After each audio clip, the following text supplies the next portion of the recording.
Honorable Jackie Barber, the Clerk of the House of Representatives, the Honorable Kevin F. McCumber, Mr. John Bessler, Mrs. Kelly Johnson, Mrs. Iris Weinschall Schumer, and Mrs. Jennifer Scalise.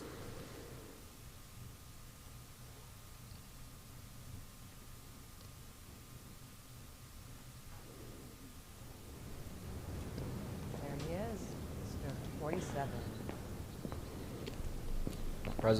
President Trump, President-elect Donald J. Trump, stepping in, walking down the hall right here. He's got his fight Guten face Abend, on. hier That's gonna be melden his look uns for all of the aus der Epoch Times Redaktion. He'll whip out the dance moves at the Capital One Arena. You think he's going to do the Trump Und dance? zwar zum Anlass der Amtseinführung von Certainly all business. Donald Trump als 47. US-Präsidenten. Und wir befinden uns in der Rotunde des Kapitols, wo heute die Amtseinführung stattfinden wird.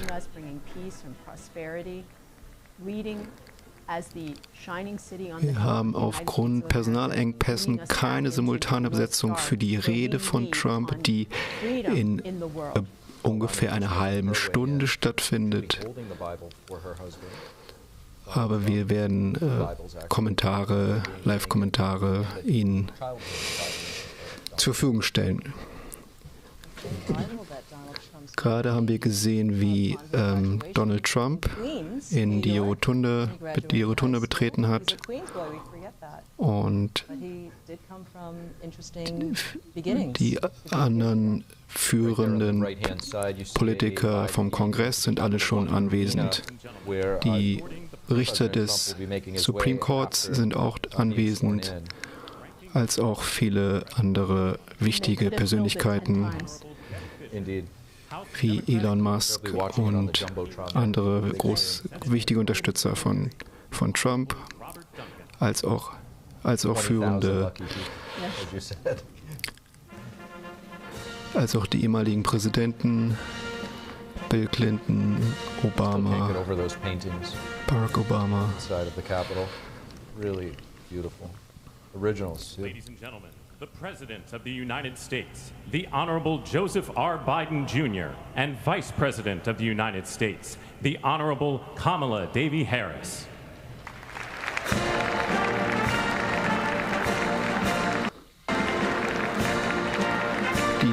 Der noch Präsident Joe Biden und die noch Vizepräsidentin Kamala Harris sind gerade die Rotunde betreten.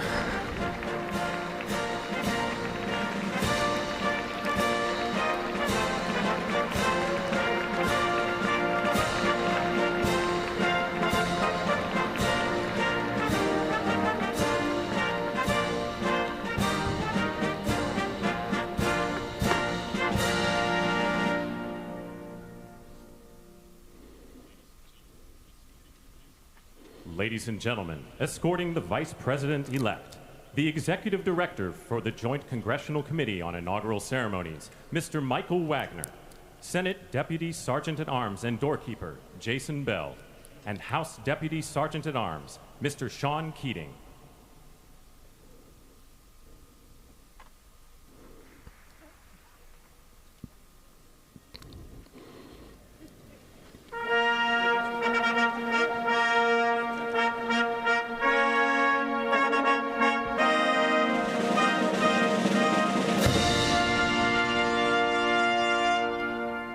Ladies and gentlemen, the Vice President-elect of the United States, the Honorable J.D. Vance. Jetzt betritt der designierte Vizepräsident J.D. Vance die Rotunde.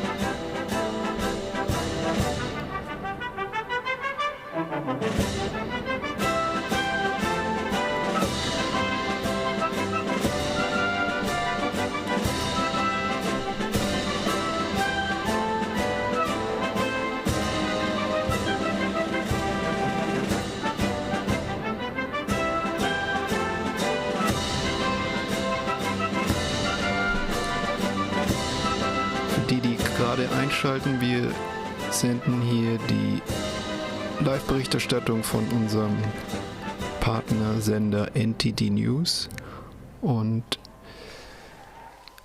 Ladies and gentlemen, escorting the President-elect, zur Amtseinführung von Donald Trump.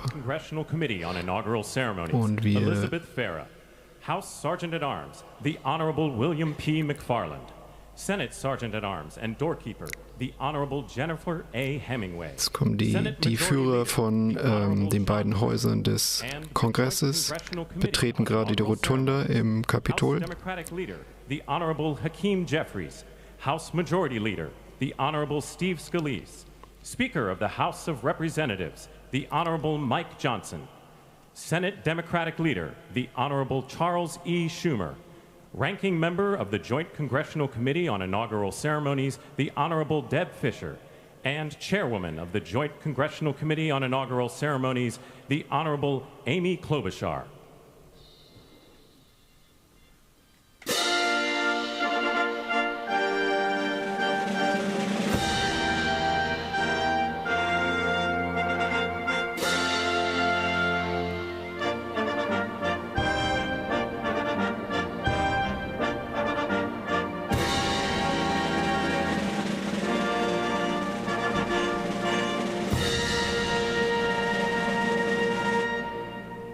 Ladies and gentlemen, the President-elect of the United States, the Honorable Donald John Trump.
Ladies and gentlemen, please be seated.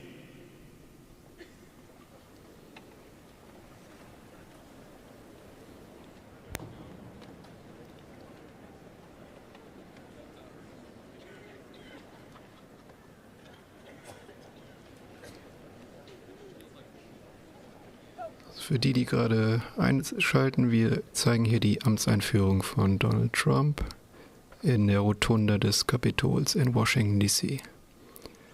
Das ist jetzt kurz bevor der Trump den Amtseid ablegen wird und seine Rede halten wird. The Honorable Amy Klobuchar.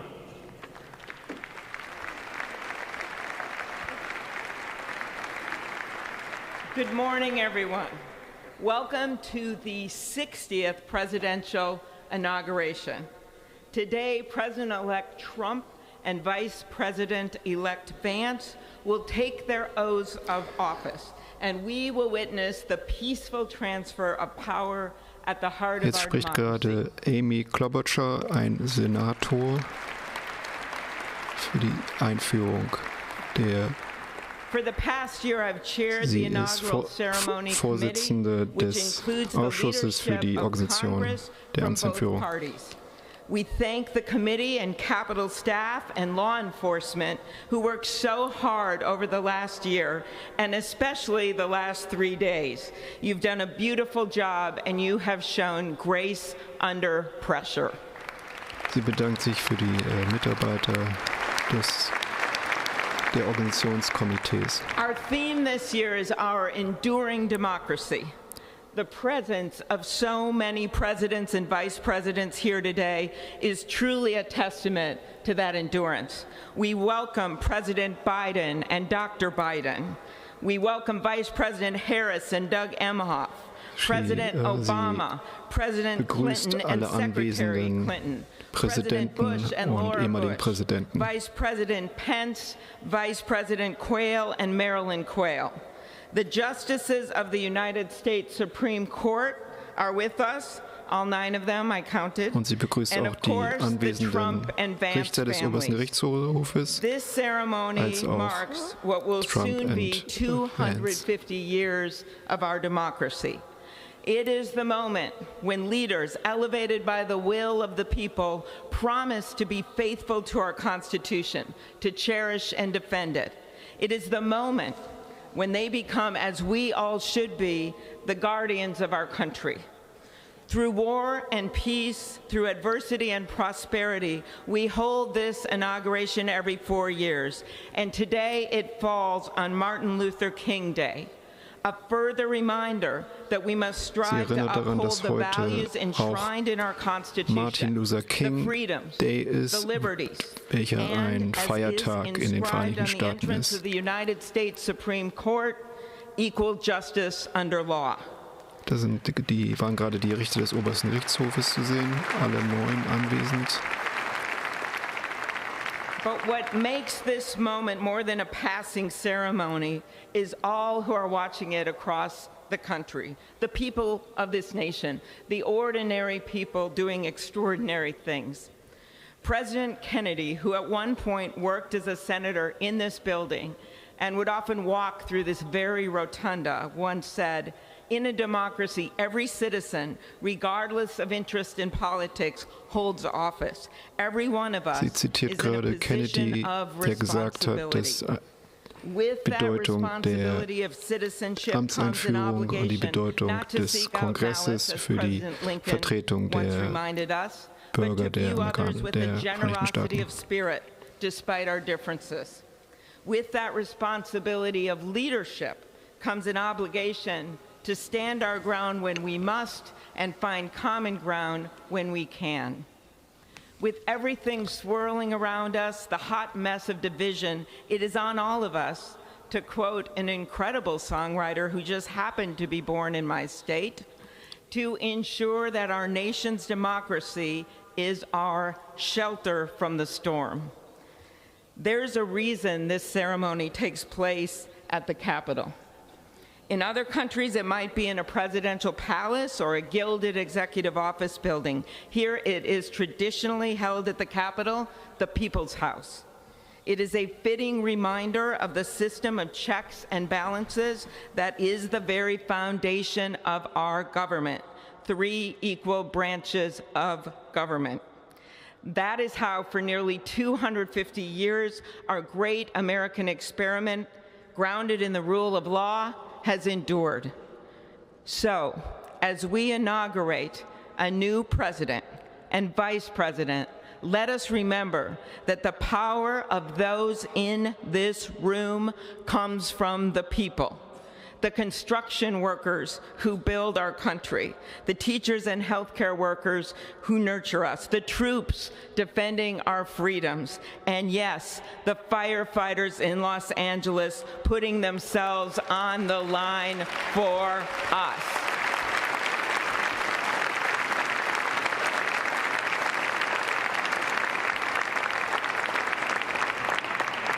Our democracy's strength and grit Für alle, die gerade einschalten, wir haben gerade die Senatorin Amy Klobuchar gehört. Die ist die Vorsitzende des Ausschusses zur Organisation der Amtseinführung. Und sie hat die Geschichte betont, die Bedeutung des Kapitols, die Bedeutung dieses alle 4 Jahre während des Rituals. Endurance through the years is the ultimate test. To persevere through time is the truest measure of an idea, an institution, and a nation. Our founders wrote the Constitution so that America could withstand all the twists and turns of time. They wrote it to guide us and to preserve forever our right of life, liberty, and the pursuit of happiness.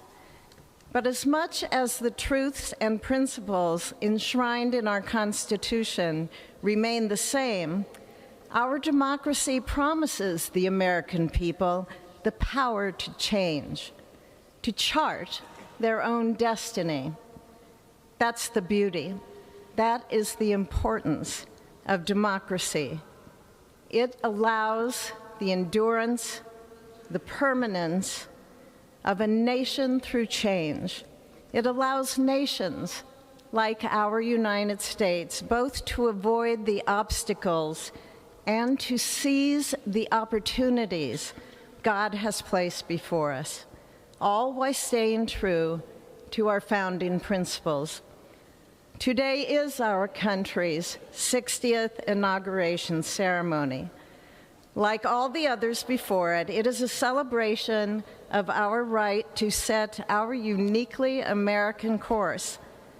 The past several years have been trying at times for many, many Americans, and also for the nations of the free world that we humbly strive to lead. In November, Americans chose again to steer this nation towards greatness, the secure, safe, and prosperous future that our founders envisioned for all of us. And today, we celebrate not only their decision to do so, but also the simple right and wisdom of a free people to make their own choice so that their nation might endure. And now, allow me to welcome Archbishop Timothy Dolan and Reverend Franklin Graham, who will deliver our invocation. Please rise.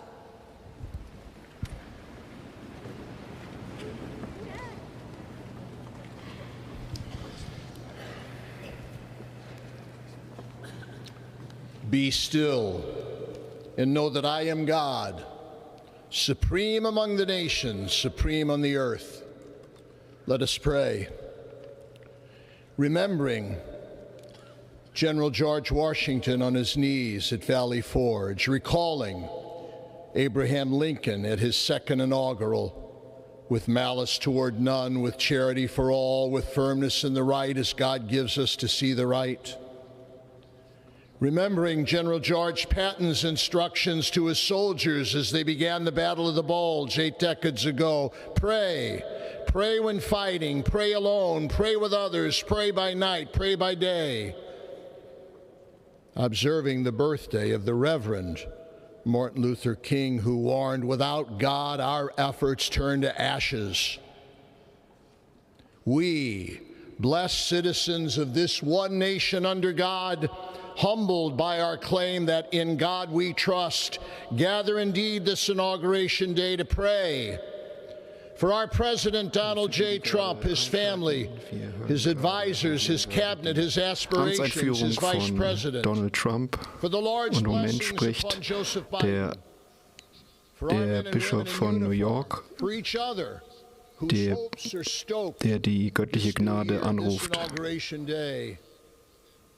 We cannot err in relying upon that prayer from the Bible, upon which our president will soon place his hand in oath, as we make our own the supplications of King Solomon for wisdom as he began his governance.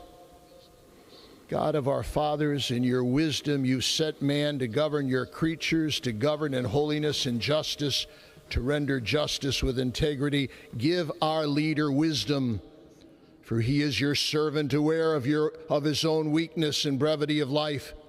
If wisdom which comes not from you be not with him, he shall be held in no esteem. Send wisdom from heavens, that she may be with him, that he may know your designs.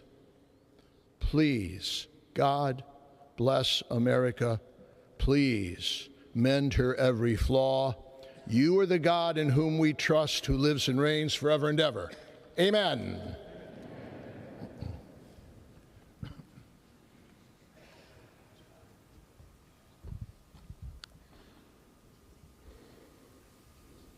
Mr. President, the last 4 years, there are times I'm sure you thought it was pretty dark. But look what God has done. We praise him and give him glory.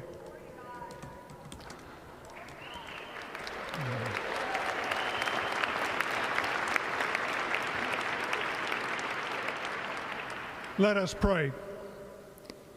Jetzt, das ist Frankie Graham, der Vorsitzende der Wohltätigkeitsorganisation Samaritan's Purse, und der noch ein Gebet spricht. He changes the times and the seasons. He removes kings. He raises up kings. He gives wisdom to the wise and knowledge to those who have understanding. Our Father, today, as President Donald J. Trump takes the oath of office once again, we come to say thank you, O Lord our God. Father, when Donald Trump's enemies thought he was down and out, you and you alone saved his life and raised him up with strength and power by your mighty hand. We pray for President Trump that you'll watch over, protect, guide, direct him. Give him your wisdom from your throne on high. We ask that you would bless him and that our nation would be blessed through him. We also ask that you would bless and protect Melania as First Lady. We thank you for the beauty, the warmth, and grace that she shows not only to this nation, but to the whole world. We thank you for Vice President-elect J.D. Vance and his wife Usha and their young family. May he be a strength to President Trump, to stand beside him, to hold up his arms like Aaron held up the arms of Moses in the midst of battle. The prophet Samuel reminded the people, it was you that brought them up from the land of Egypt. And he said, now stand still, that I may reason with you before the Lord. So, Father, we take this moment to stand still, to remember the great things that you have done for this nation. Thank you for the protection, the bounty, the freedoms that we so enjoy. We remember to keep our eyes fixed on you, and may our hearts be inclined to your voice. We know that America can never be great again if we turn our backs on you. We ask for your help, and we pray all of this in the name of the King of Kings, the Lord of Lords, your Son, my Savior, and our Redeemer, Jesus Christ. Amen. Ladies and gentlemen, please welcome Associate Justice Kavanaugh to administer the Vice Presidential Oath of Office. Das war gerade ein Gebet von Reverend Franklin Graham. Und jetzt erwarten wir gleich die Amtseinführung von dem Vizepräsidenten J.D. Vance.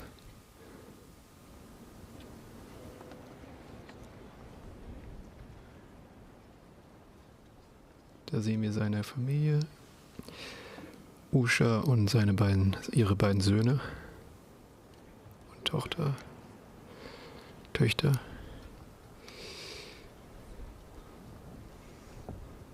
Please raise your right hand and repeat after me. I, James David Vance, do solemnly swear. I, James David Vance, do solemnly swear.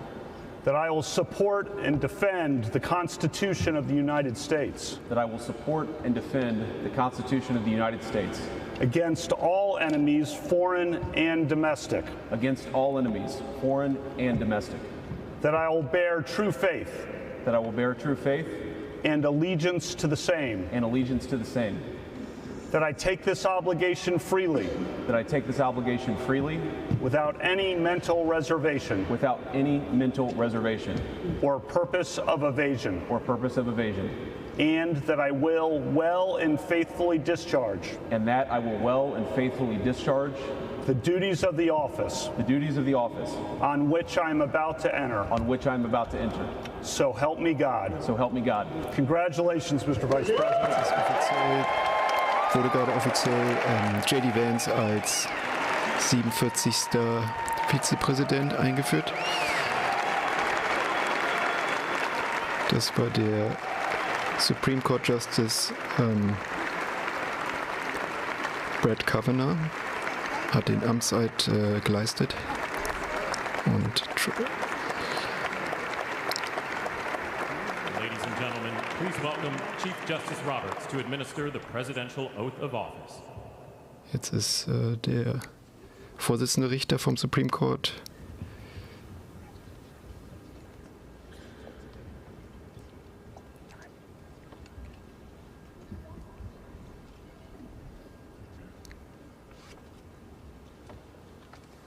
Please raise your right hand and repeat after me.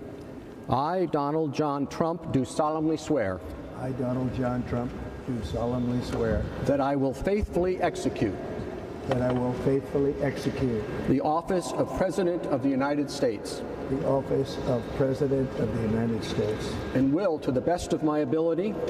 And will, to the best of my ability. Preserve, protect, and defend. Preserve, protect, and defend. The Constitution of the United States. The Constitution of the United States. So help me God. So help me God. Congratulations, Mr. President. Das war jetzt der offizielle Eid. So, jetzt ist Trump der 47. Präsident der Vereinigten Staaten, nachdem er gerade den Amtseid geschworen hat, pünktlich mittags am 20. Januar, wie es in der Verfassung steht. Wir befinden uns, wir sehen gerade in der Rotunde des Kapitols, wo die Amtseinführung stattfindet.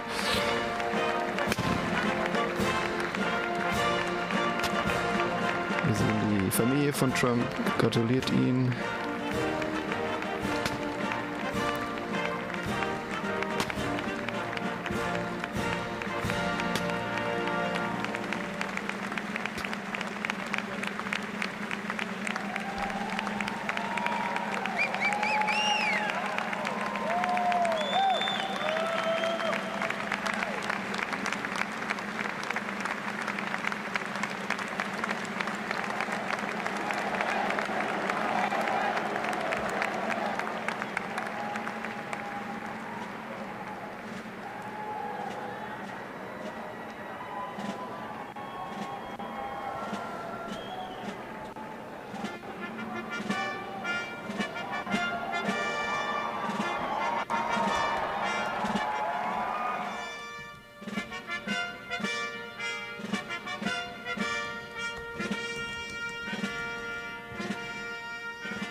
Gerade einschalten, wir sehen die Amtseinführung von Donald Trump im Kapitol.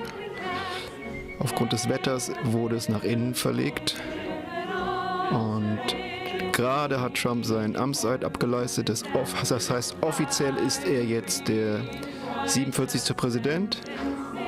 Rechts sehen wir Aufnahmen aus dem Capitol One Arena, wo die Zuschauer, 10.000 Zuschauer, die Amtseinführung live mitschauen können.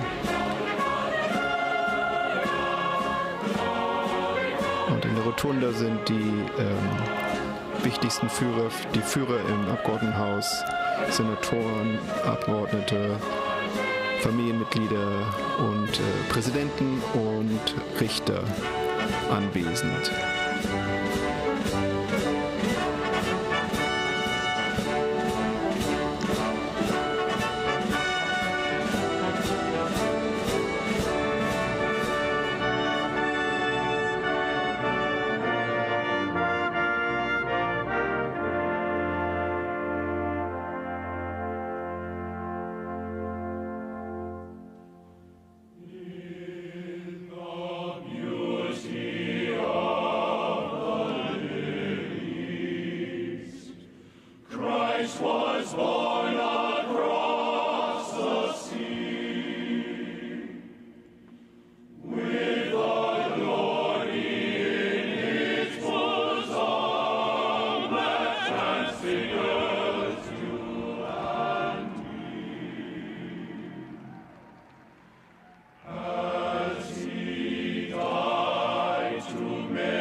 It is my honor and pleasure to introduce to you the 45th and the 47th President of the United States of America, Donald J. Trump.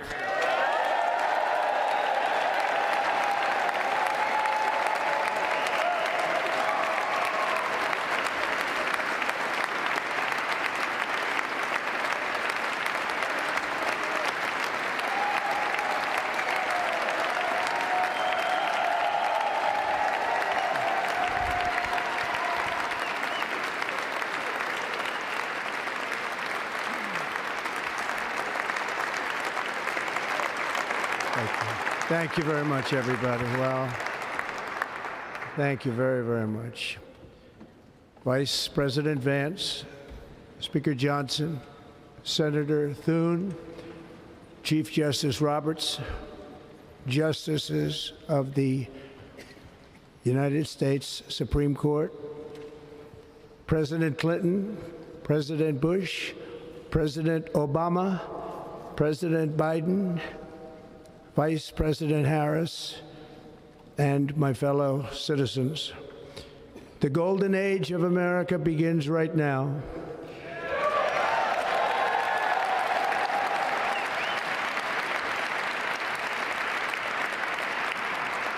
From this day forward, our country will flourish and be respected again all over the world. We will be the envy of every nation, and we will not allow ourselves to be taken advantage of any longer. During every single day of the Trump administration, I will very simply put America first.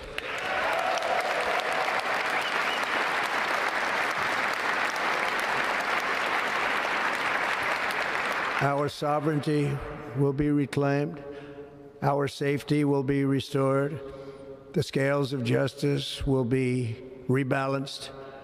The vicious, violent, and unfair weaponization of the Justice Department and our government will end.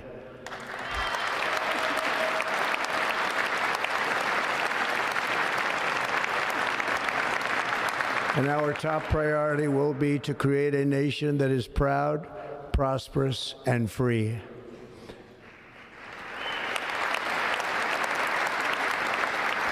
America will soon be greater, stronger, and far more exceptional than ever before.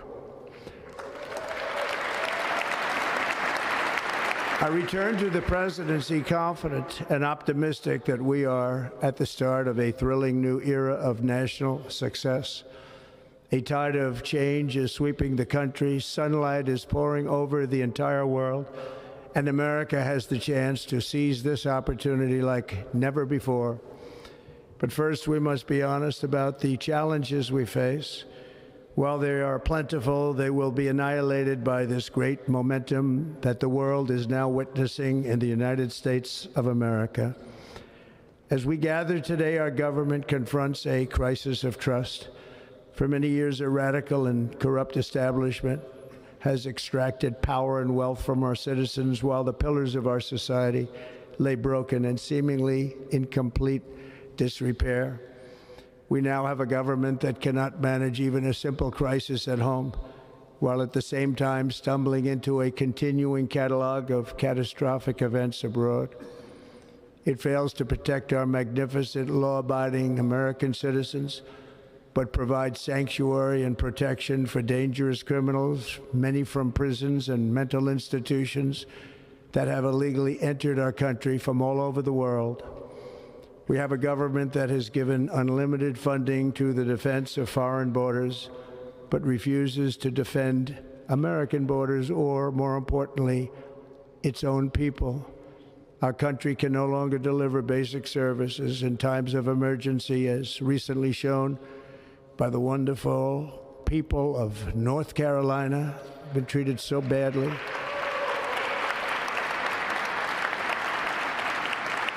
And other states who are still suffering from a hurricane that took place many months ago. Or more recently, Los Angeles, where we're watching fires still tragically burn from weeks ago without even a token of defense. They're raging through the houses and communities, even affecting some of the wealthiest and most powerful individuals in our country, some of whom are sitting here right now. They don't have a home any longer. That's interesting. But we can't let this happen. Everyone is unable to do anything about it. That's going to change. We have a public health system that does not deliver in times of disaster, yet more money is spent on it than any country anywhere in the world.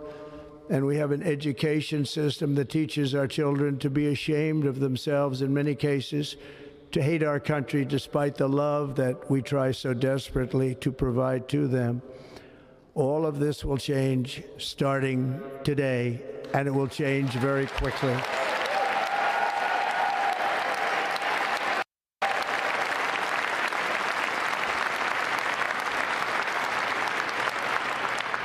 My recent election is a mandate to completely and totally reverse a horrible betrayal and all of these many betrayals that have taken place, and to give the people back their faith, their wealth, their democracy, and indeed their freedom. From this moment on, America's decline is over.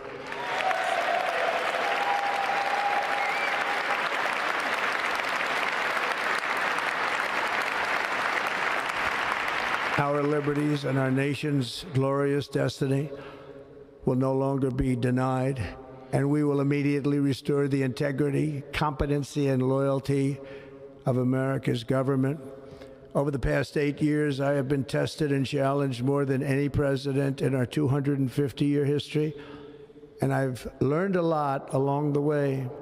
The journey to reclaim our republic has not been an easy one, that I can tell you.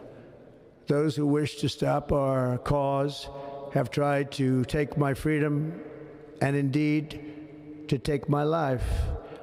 Just a few months ago in a beautiful Pennsylvania field, an assassin's bullet ripped through my ear. But I felt then, and believe even more so now, that my life was saved for a reason. I was saved by God to make America great again.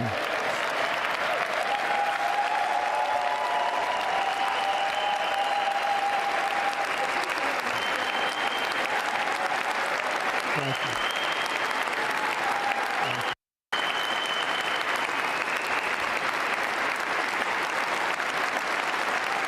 Thank you very much.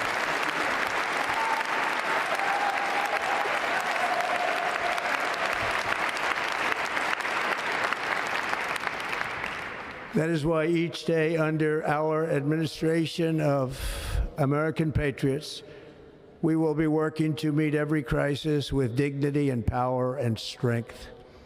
We will move with purpose and speed to bring back hope, prosperity, safety, and peace for citizens of every race, religion, color, and creed. For American citizens, January 20th, 2025 is Liberation Day.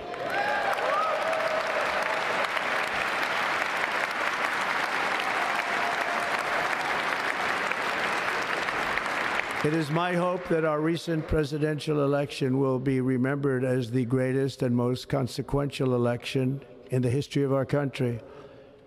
As our victory showed, the entire nation is rapidly unifying behind our agenda with dramatic increases in support from virtually every element of our society, young and old, men and women, African Americans, Hispanic Americans, Asian Americans, urban, suburban, rural, and very importantly, we had a powerful win in all 7 swing states, and the popular vote, we won by millions of people.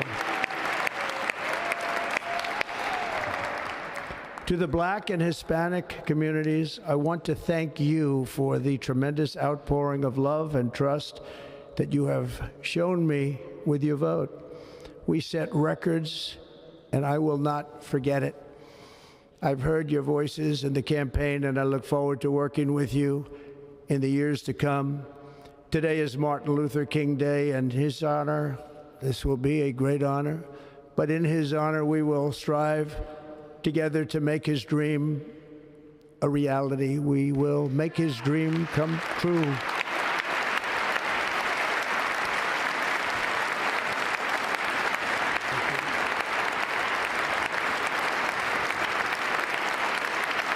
Thank you. Thank you. National unity is now returning to America, and confidence and pride is soaring like never before. In everything we do, my administration will be inspired by a strong pursuit of excellence and unrelenting success. We will not forget our country. We will not forget our Constitution, and we will not forget our God. Can't do that.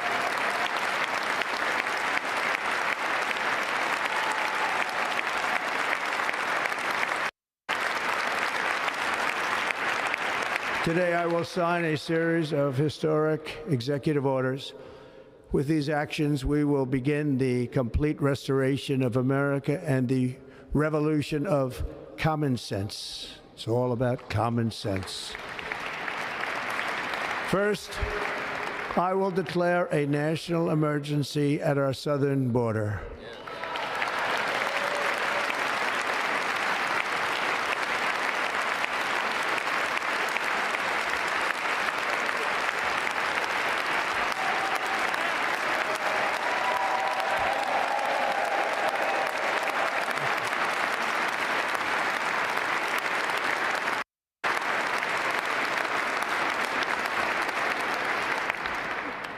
illegal entry will immediately be halted, and we will begin the process of returning millions and millions of criminal aliens back to the places from which they came. We will reinstate my Remain in Mexico policy.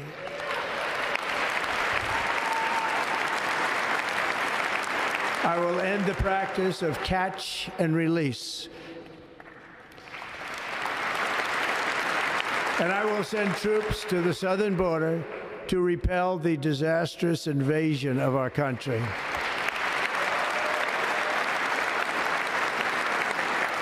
Under the orders I signed today, we will also be designating the cartels as foreign terrorist organizations.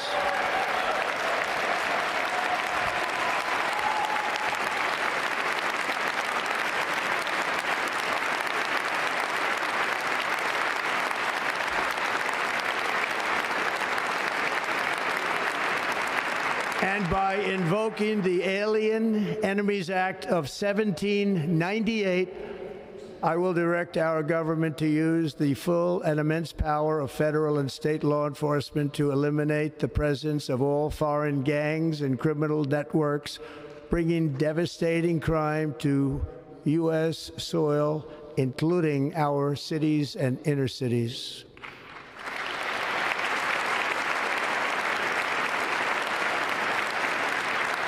As Commander-in-Chief, I have no higher responsibility than to defend our country from threats and invasions, and that is exactly what I am going to do. We will do it at a level that nobody's ever seen before. Next, I will direct all members of my cabinet to marshal the vast powers at their disposal to defeat what was record inflation and rapidly bring down costs and prices.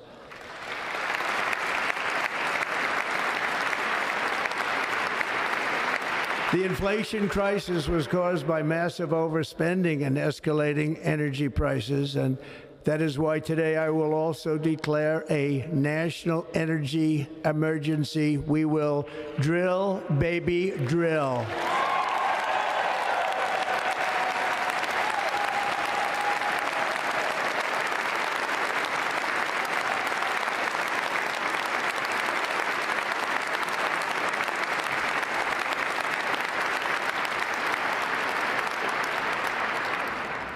America will be a manufacturing nation once again, and we have something that no other manufacturing nation will ever have, the largest amount of oil and gas of any country on earth, and we are going to use it.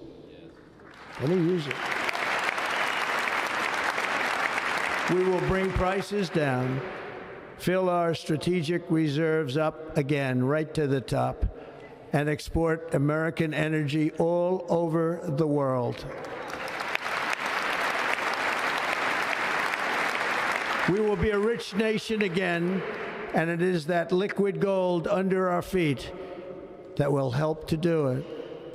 With my actions today, we will end the Green New Deal, and we will revoke the electric vehicle mandate, saving our auto industry and keeping my sacred pledge to our great American auto workers.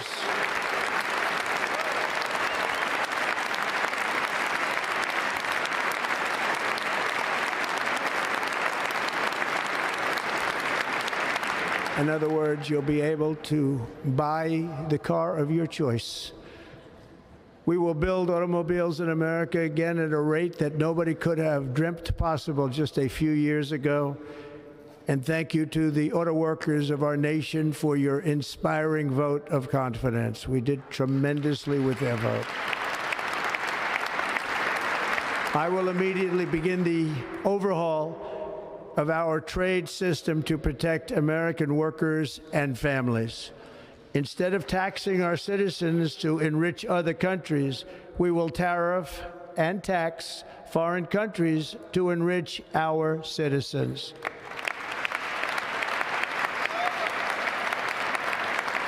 For this purpose, we are establishing the External Revenue Service to collect all tariffs, duties, and revenues. It will be massive amounts of money pouring into our Treasury. coming from foreign sources.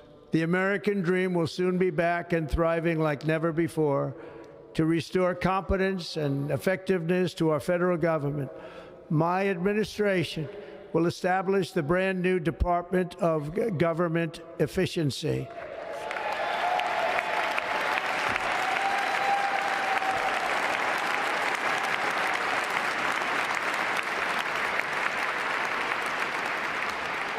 After years and years of illegal and unconstitutional federal efforts to restrict free expression, I will also sign an executive order to immediately stop all government censorship and bring back free speech to America.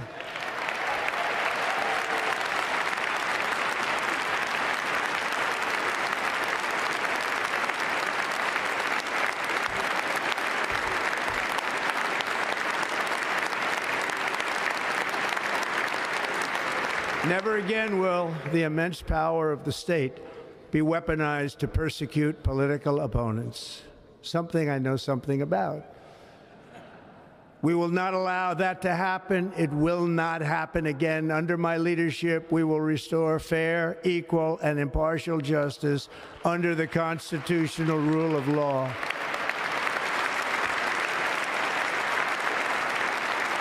And we are going to bring law and order back to our cities. This week, I will also end the government policy of trying to socially engineer race and gender into every aspect of public and private life.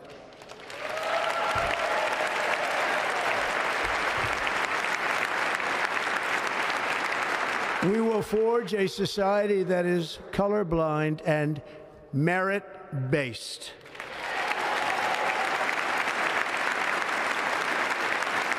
As of today, it will henceforth be the official policy of the United States government that there are only two genders, male and female.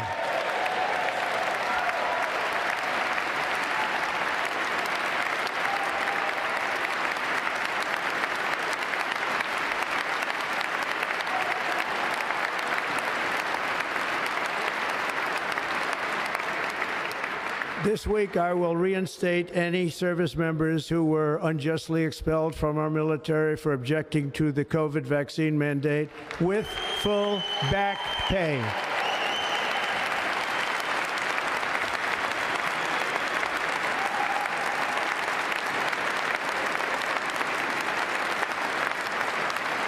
And I will sign an order to stop our warriors from being subjected to radical political theories and social experiments while on duty.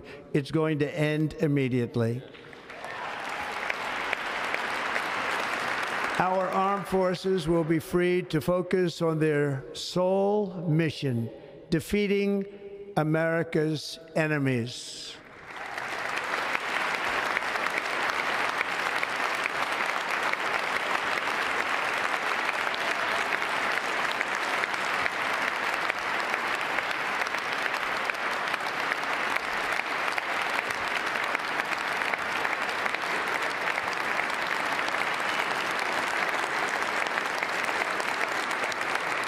Like in 2017, we will again build the strongest military the world has ever seen.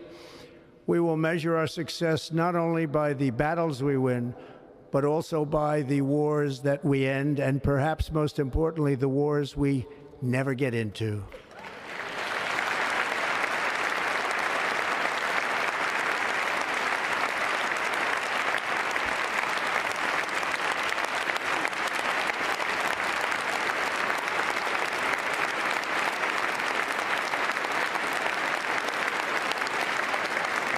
My proudest legacy will be that of a peacemaker and unifier. That's what I want to be, a peacemaker and a unifier. I'm pleased to say that as of yesterday, one day before I assumed office, the hostages in the Middle East are coming back home to their families.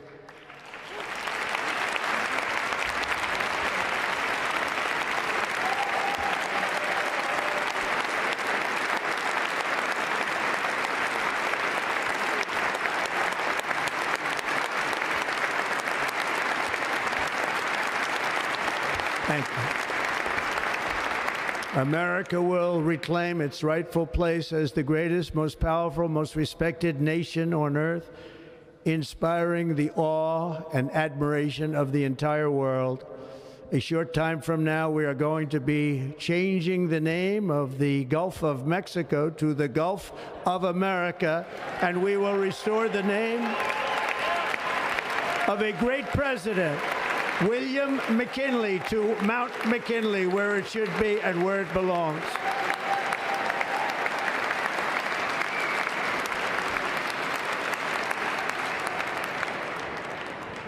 President McKinley made our country very rich through tariffs and through talent. He was a natural businessman and gave Teddy Roosevelt the money for many of the great things he did, including the Panama Canal, which has foolishly been given to the country of Panama after the United States.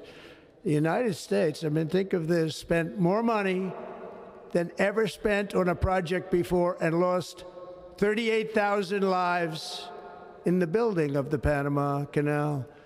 We have been treated very badly from this foolish gift that should have never been made, and Panama's promise to us has been broken.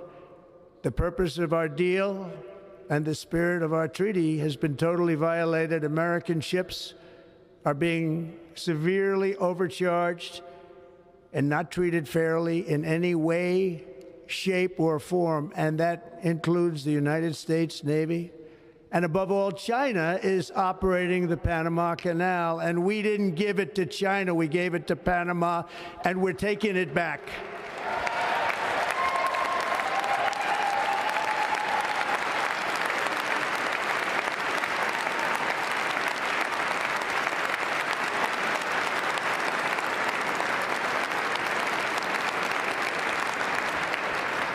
Above all, my message to Americans today is that it is time for us to once again act with courage, vigor, and the vitality of history's greatest civilization. So as we liberate our nation, we will lead it to new heights of victory and success. We will not be deterred. Together we will end the chronic disease epidemic and keep our children safe, healthy, and disease-free. The United States will once again consider itself a growing nation, one that increases our wealth, expands our territory, builds our cities, raises our expectations, and carries our flag into new and beautiful horizons. And we will pursue our manifest destiny into the stars, launching American astronauts to plant the stars and stripes on the planet Mars.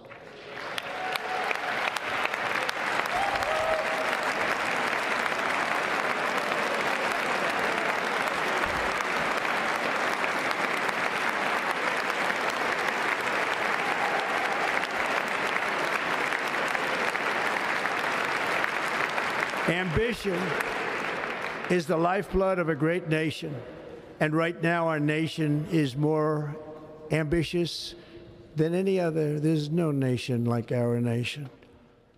Americans are explorers, builders, innovators, entrepreneurs, and pioneers. The spirit of the frontier is written into our hearts. The call of the next great adventure resounds from within our souls.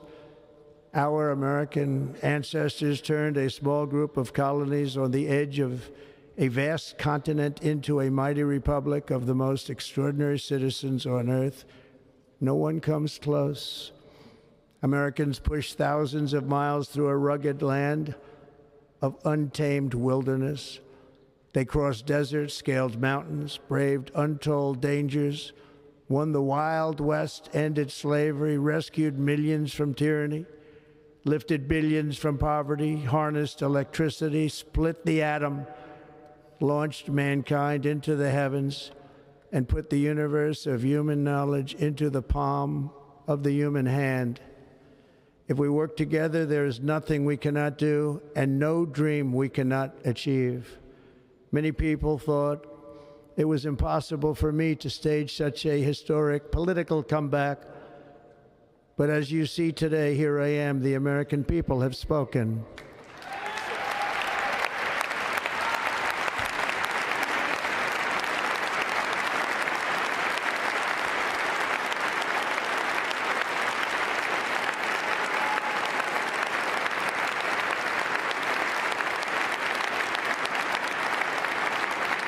I stand before you now as proof that you should never believe that something is impossible to do. In America, the impossible is what we do best.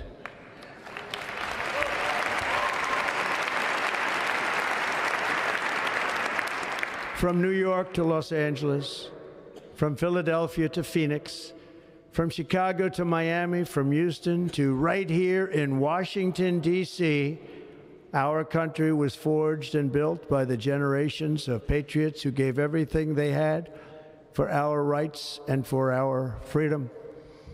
They were farmers and soldiers, cowboys and factory workers, steel workers and coal miners, police officers and pioneers who pushed onward, marched forward, and let no obstacle defeat their spirit or their pride.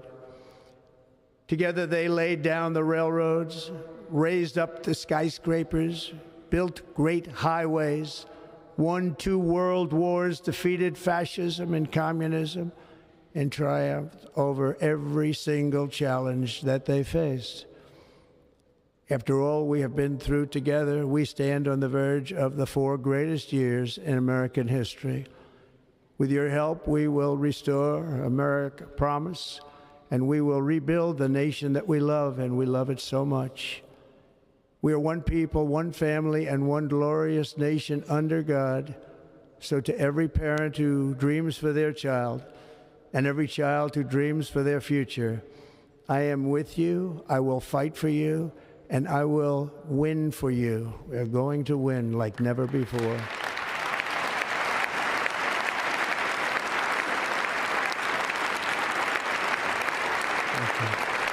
Thank you.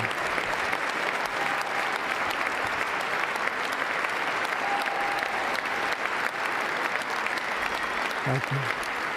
Thank you. In recent years, our nation has suffered greatly, but we are going to bring it back and make it great again, greater than ever before. We will be a nation like no other, full of compassion, courage, and exceptionalism. Our power will stop all wars and bring a new spirit of unity to a world that has been angry, violent, and totally unpredictable. America will be respected again and admired again, including by people of religion, faith, and goodwill. We will be prosperous. We will be proud. We will be strong, and we will win like never before. We will not be conquered. We will not be intimidated. We will not be broken, and we will not fail. From this day on, the United States of America will be a free, sovereign, and independent nation. We will stand bravely. We will live proudly. We will dream boldly, and nothing will stand in our way because we are Americans. The future is ours, and our golden age has just begun. Thank you. God bless America. Thank you all. Thank you. Thank you very much. Thank you very much. Die Rede von Donald Trump zur Amtseinführung in der Rotunda des Kapitols in Washington.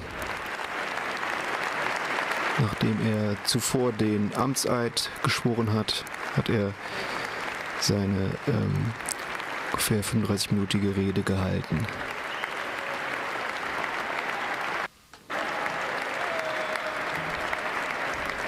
Ladies and gentlemen, performing America the Beautiful, please welcome the Armed Forces Chorus and Carrie Underwood. Jetzt gibt es noch musikalische Beiträge. Die Sängerin Carrie Underwood zusammen mit dem Armed Forces Chor, Armeechor, singt America the Beautiful.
We're looking into the Capitol Rotunda where President Trump, now making our lives a lot easier. He's no longer former president or president-elect. He is now the president, has taken office. And we are just waiting here for Carrie Underwood. We're going to listen in.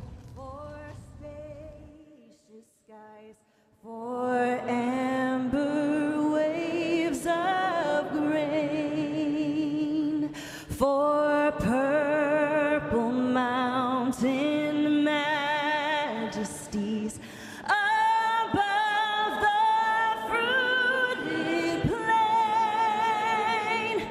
America,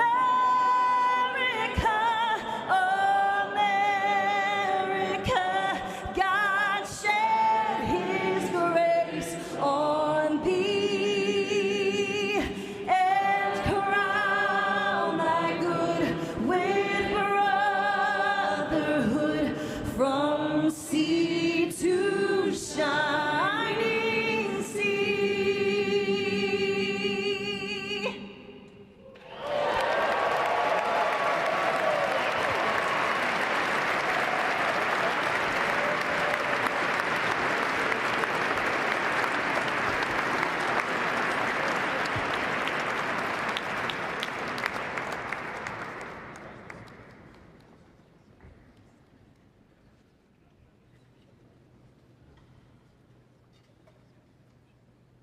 Ladies and gentlemen, Senator Fisher will now introduce the benediction clergy.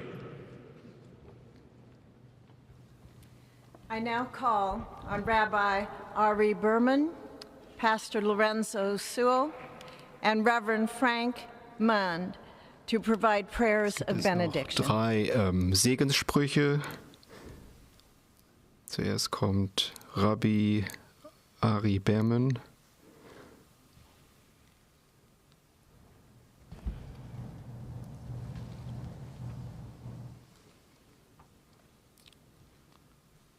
Let us pray. Almighty God, your prophet Jeremiah walked the streets of Jerusalem and blessed its inhabitants with the Hebrew words, Baruch HaGever Asher Yiftach BaHashem. Blessed is the one who trusts in God.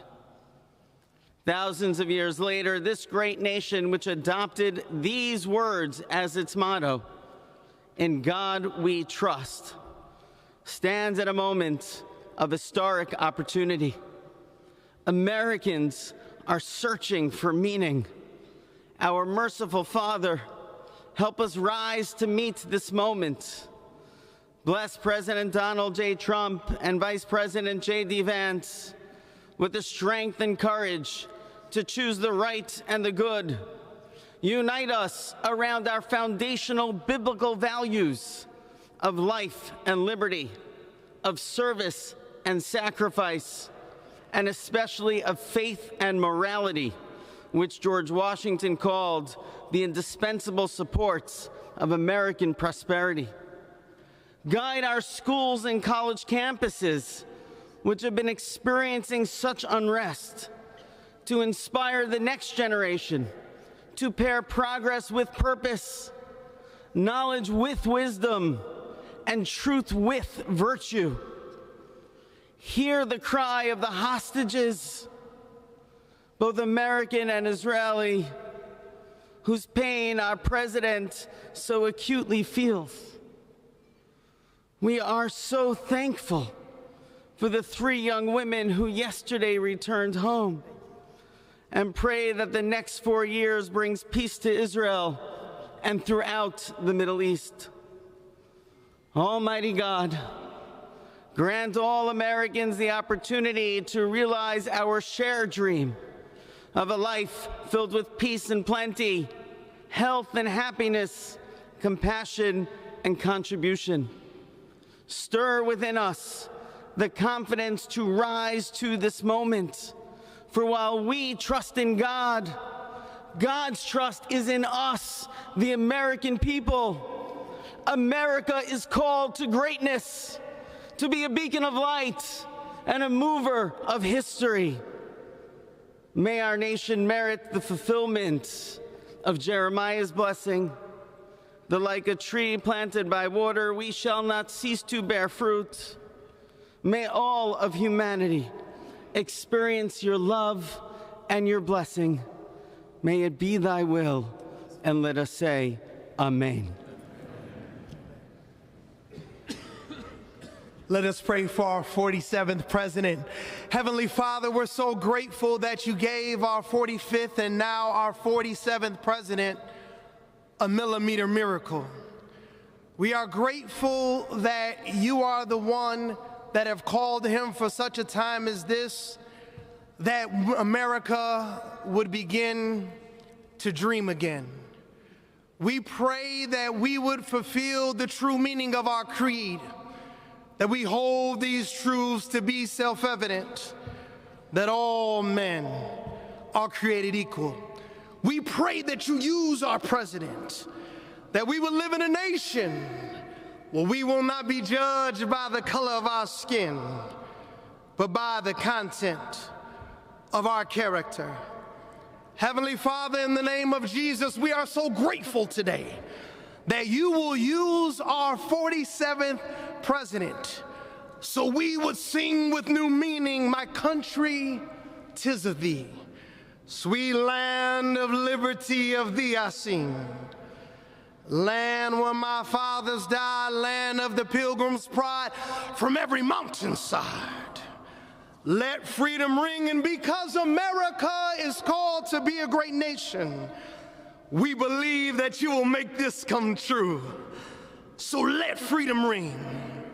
From the prodigious hilltops of New Hampshire, let freedom ring. From the mighty mountains of New York, let freedom ring. From the heightening Alleghenies of Pennsylvania, let freedom ring. From the snow-capped Rockies of Colorado, let freedom ring. From the curvaceous hilltops of California, but God, we're asking you not only that, let freedom ring from Stone Mountain, Georgia. Let freedom ring from Lookout Mountain of Tennessee. Let freedom ring from every hill and every molehill in Mississippi, from every state, every city, every village, and every hamlet. And when we let freedom ring, we will be able to speed up that day where all of your children, black men and white men, Protestant and Catholic, Jew and Gentile, will be able to sing in the meaning of that old Negro spiritual, free at last, free at last. Thank you, God Almighty. We are free at last. If you believe where the Spirit of the Lord is, there is liberty. Come on, put your hands together and give your great God great glory.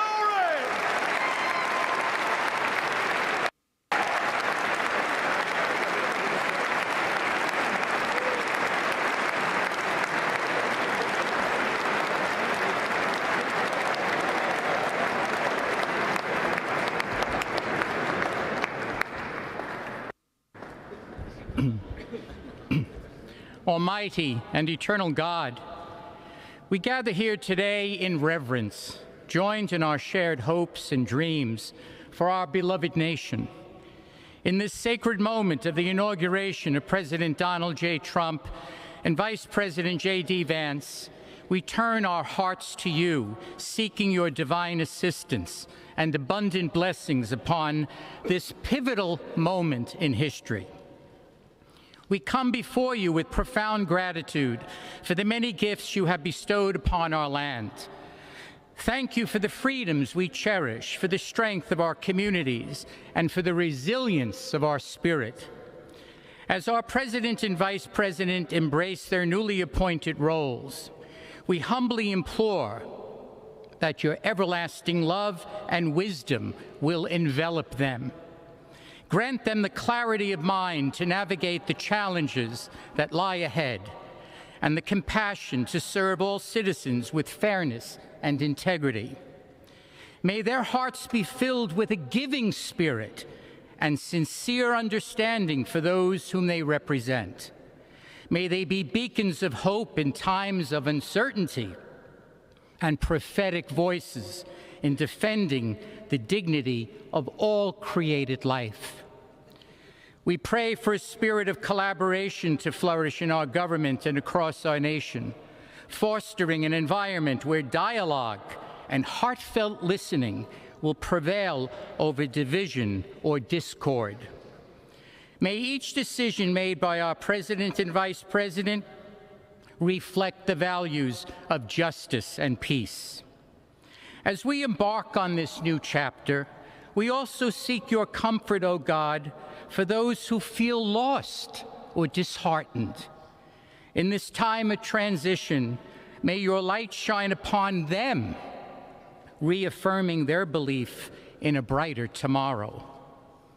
May we all strive to lift one another, supporting our fellow citizens with kindness and empathy, recognizing that together we can overcome any adversity. Grant us the strength to endure, the courage to face our fears, and the clarity to see the light that remains, even when clouds of uncertainty may gather. Inspire our new leaders to be champions for the vulnerable and advocates for those whose voices are often silenced. May they pursue policies that promote the well-being of all, seeking to build bridges that will foster unity and belonging. As we stand witness to this inauguration, we hold fast to our faith in the goodness of each of us and the possibility of change. We trust that with your guidance, O God, our nation can move forward to a future filled with promise, prosperity, and understanding. And finally, we lift our hearts in gratitude for the beloved parents of President Trump. Without Mary and Fred Trump, this day would never be the miracle that has just begun. From their place in heaven, may they shield their son from all harm by their loving protection, and give him the strength to guide our nation along the path that will make America great again. Let us go forth now with these words of President Trump's emblazoned on our hearts. As long as we have pride in our beliefs, courage in our convictions, and faith in our God, then we will not fail. We stand tall, we stand proud, because we are Americans, and Americans kneel to God, and to God alone. Amen. Ladies and gentlemen, please remain standing for our national anthem.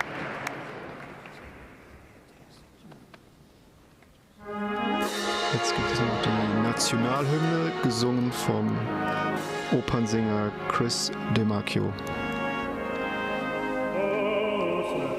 Can you say, o'er the dawns early light, what so proudly we hailed at the twilight's last gleaming, whose blood stripes and bright stars through the perilous fight of the ramparts we watched were so gallantly streaming, and the rockets in glee, the bombs bursting in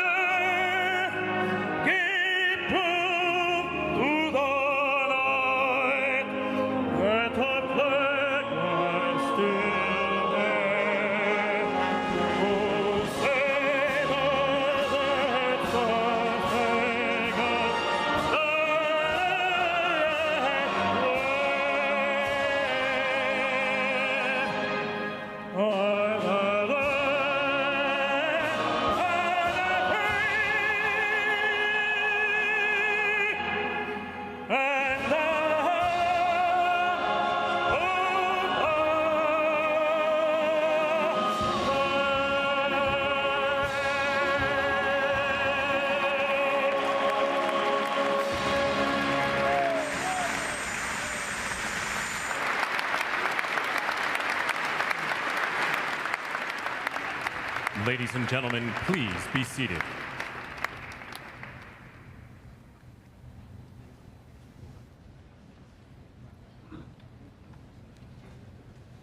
Ladies and gentlemen, please remain at your seats while the President and official party depart the platform.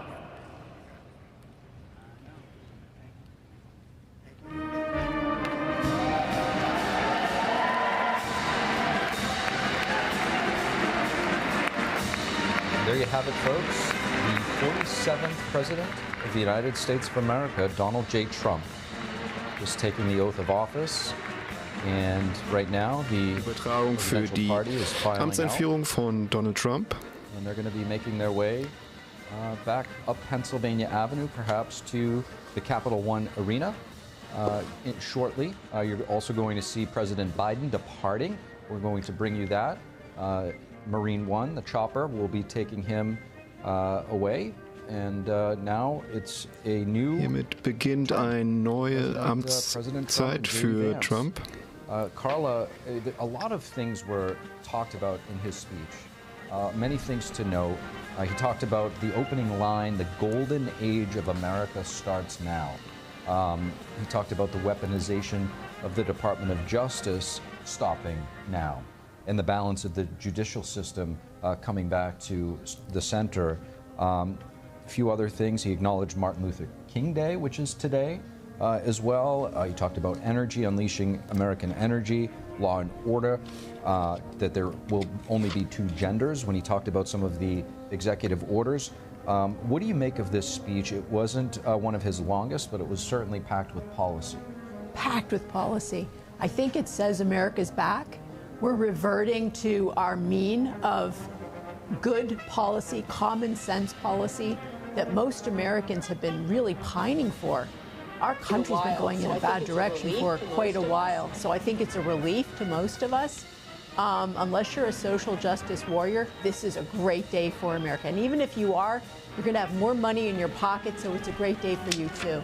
He's a uniter, not a divider. The golden age is really starting today. And we are getting reports that he will be signing executive orders in a signing room at the Capitol before he goes to the arena, where, Josh, you were telling us that the desk is already set up for him to sign even more at the arena. Yet nobody understands optics like President Trump, 45th and now 47th president, no longer president-elect. The optics of him signing an executive order where he says, promises made, promises kept. I think he'll be the first president maybe ever to do a live signing on the day of the inauguration in front of a group. But again, what matters to President Trump is the optics that his supporters and the people who voted for him will see that he is following through on his campaign promise. And when you look at the 200+ executive orders that are coming down, whether it's executive orders on energy, on gender, on the military, on inflation and the economy, promises made, promises kept will be the motif of today. But nobody does optics like President Trump. As well as the transparency. I mean, he's doing this with all the crowds watching him, right? For the first time, we're going to actually see how the sausage is made. We're going to see all the nuts and bolts of government, and he really is including everybody in doing so. And so, Angie, you know, one thing I wanted to get your thoughts on, one of the things that he talked about was border policy, and how Remain in Mexico will be reinstated. That's right. And designating cartels as foreign terrorists. Mm-hmm. Talk to us about what you think this restructuring of border policy is going to mean. Right. Well, President Trump is now, I mean, he is the border czar, along with Tom Homan. That was his #1 promise to Americans and why he got elected. He made sure to make sure that Americans knew this was our #1 issue, our #1 crisis of the day, are these open borders. And notably missing here was Tom Homan. He's at work right now. Some reports say that he is in Chicago looking to start busting open doors and rescuing the children, the 300,000 children that have crossed over here illegally, and saving them, because look, the children and the illegal migrants have crossed over. We just haven't kept track of the kids because they have no digital footprint, right? They don't have cell phones and credit cards the same way the adults do. So it's going to take every American to go find these missing kids and bringing them back to their families. Yeah, Tom Homan's certainly been chomping at the bit to get to work. He's been talking about that leading up to today. Carla, there was only one other country outside of Panama, but in relation to Panama, that was mentioned, and that was China. And the president's concerned that China is, flexing their influence in Central and South America, specifically with the Panama Canal. How big of an issue is this in your mind? It's a huge issue. There's a giant port that just opened in South America, and Xi himself went down there, I think it was in November. So we have not been taking care of our neighborhood. I'll just say that. There's a Wilson doctrine. We're supposed to be controlling what's going on in our hemisphere. There's been a lack of attention. So I'm excited that President Trump is turning his attention. Anywhere the United States is neglecting, bad actors will go in because they abhor a vacuum, right? But I'm also excited about the fact that he declared a national emergency on energy. And what that does is it gives him extraordinary powers to make things happen as the U.S. president. And right now, if you see on your screen here on the left-hand side, that is the departure that is going to be taking place. President Biden, former President Biden now. It's going to take a little moment to get used to. He'll be making his way to Joint Base Andrews, and from that point, we're hearing that he may be making his final address and heading off to some sort of vacation on the West Coast in California, where, ironically enough, that will be the first stop outside of D.C. that the President, Trump, will be making out in California to inspect the the devastating fires that took place out there. Josh, one thing that was notable in this speech is the President mentioned faith quite a bit. He mentioned God 4 times, faith a few times, and religion as well. Talk to us about how you processed his talking about his faith in God. Sure. So, from a couple different standpoints. First, America is more secular than it's ever been. And while I champion freedom of religion, and freedom of religion means to worship any God of your choosing or no God at all, I don't think it's a great thing. I think religion is grounding for our country. It's the values that our country is grounded in. It is a set of values and standards that people have to live up to. But the second piece is there are so many faith leaders in the minority communities which help catapult Trump to victory. Specifically called out the Black community, the Hispanic community, the Asian community. So I think faith is a unifier that he's using to reach out to all members of his coalition, because regardless of your politics, faith is something that binds us. And so I think that it was not an accident that faith was center stage today. Angie, you're based in Florida, Miami area, where there's a huge Cuban population, many of which escaped communism, and also the Hispanic population, very faith-based. Being boots on the ground there, leading up to the election, huge swing in Miami area. How big was faith to the people in southern Florida? Oh, absolutely. I mean, it was really the Cuban Americans that swung Miami from blue to red this time. And it's going to do it again further north in Broward County and Palm Beach County, where the president lives, or was living. So it certainly were the religion and the family values that carried forward, and we really saw that as a mandate this time around in this election. And I believe that is something that you can never take away from Americans. This is not a campaign issue. This is something that is ingrained in us, and we're going to make sure that every leader going forward carries those values. Carla, the President Trump, we heard him in his speech say that he was saved by God to make America great again. What do you make of that line? Well, I'm a woman of faith. I'm a Christian, and I believe that God's hand protected President Trump that day in Butler, Pennsylvania, that was God's will, that he turned his head. I think that, and I mean, I have to think that because it's so unlikely that he would have lived with that guy taking off so many shots. And the fact that he was able to get up and say, fight, fight, fight, it showed what a heroic man figure he is. I mean, in the history of our country, I don't know anyone else that's ever done anything like that. It puts him in the status of a George Washington and Abraham Lincoln. So he is a figure that will go down in all the history of America as a great leader. And a survivor and a man who I believe was saved by God. Yeah. We heard Josh, the pastor there, refer to it as the millimeter miracle. Yes. It's truly stunning, and for those of us who watched it live on television, it was surreal. It was like watching The West Wing or some, drama on television to see the president, with the attempt of the assassination and his response, as Carla mentioned, of the fight, the optics. I think President Trump probably won the election that moment.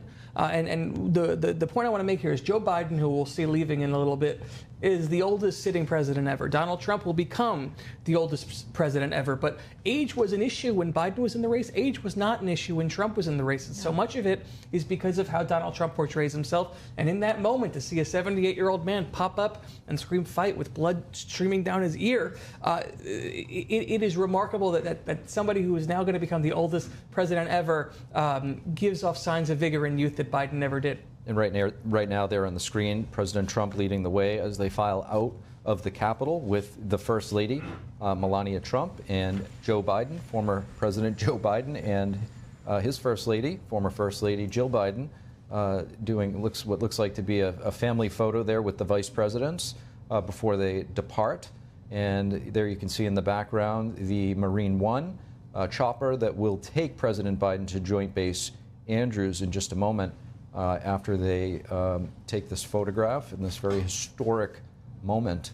And following the departure, you will see President Trump getting into his motorcade, staying in Washington, D.C., where he'll make his way to the White House at some point today. Can I tell you, as we watch this, so we're watching something figuratively and literally. Literally, Joe Biden is stepping out of the shot, but politically, this is something that we're going to look at and say, 4 years ago, Trump was going to run again. Kamala, Biden. We're entering a phase of a political unknown. Trump is term limited. Biden is now out for good. So as Joe Biden exits stage left, as you may say, it also is a figuratively, Joe Biden is now gone out of the political picture. So who in the background today did we see might be a candidate for president? Will it be somebody like Elon Musk? Will it be somebody who's in the establishment? He can't run. He's not in the U.S. Of course. Just so we can let our viewers know, a very historic moment there where the Vice President, Kamala Harris, just spoke a few words to President Trump as they go down the line. Yeah. She got a hug from Jill, too. And there's a hug here from... Wow. Yep. They have been very frosty with each other since Kamala, staged the coup. Yes, indeed. It's an end of a chapter. Perhaps everybody is moving on and hoping for a happy ending to this past 4 years. Mm.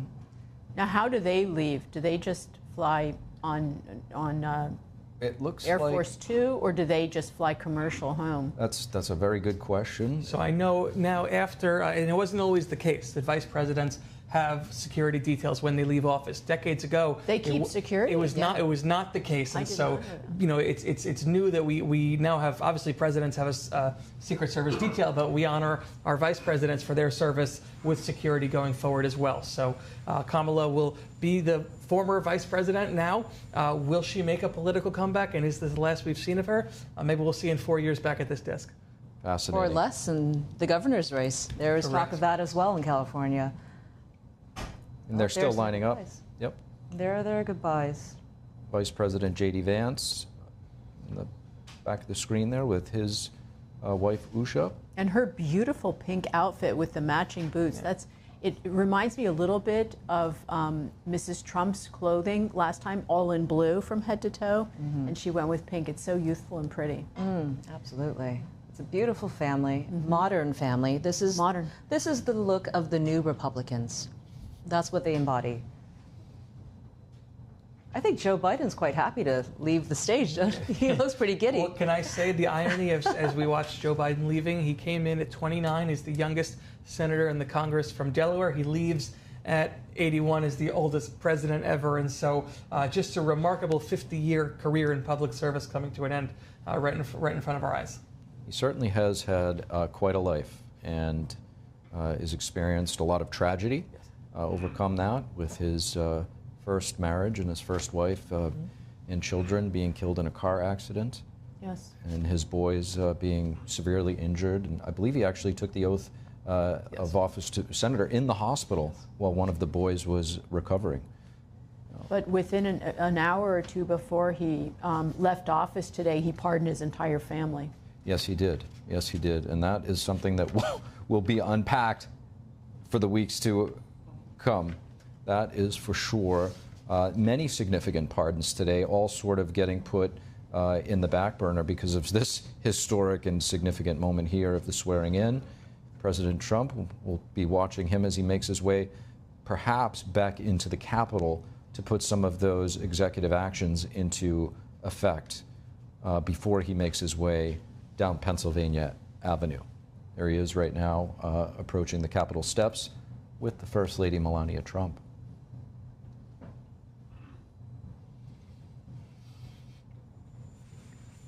Here's the new dawn, as we were promised. Yeah, and they're gonna fantastic. And they're gonna give a wave as soon as they take off. And that helicopter that Biden is in is no longer called Marine One. Obviously, the helicopter that President Trump stands into will now be known as Marine One. And they are going to send off the former president right now as the doors close. Hold on to that hat.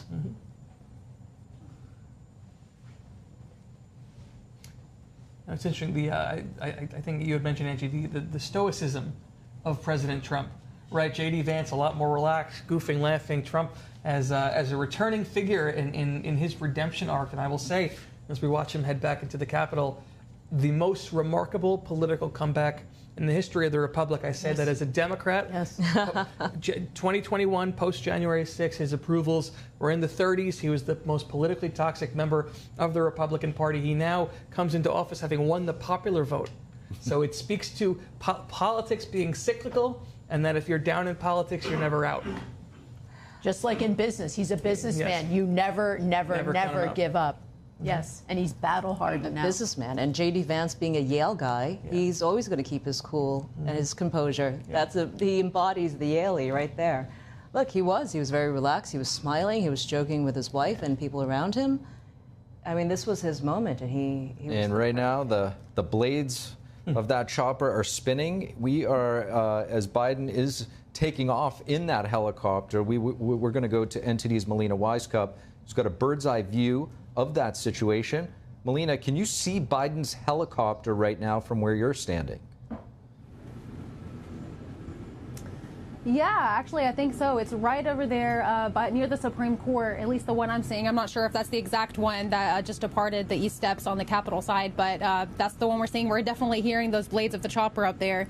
Steve, you know, the departure is traditionally a swift endeavor, as we just saw. I mean, of course, today is all about the incoming president and the new administration, the future of the country. But this departure is significant, you guys, because it does mark a moment of gratitude and respect to show to the former president of, in Biden's case, his past 4 years of service that he provided to our country.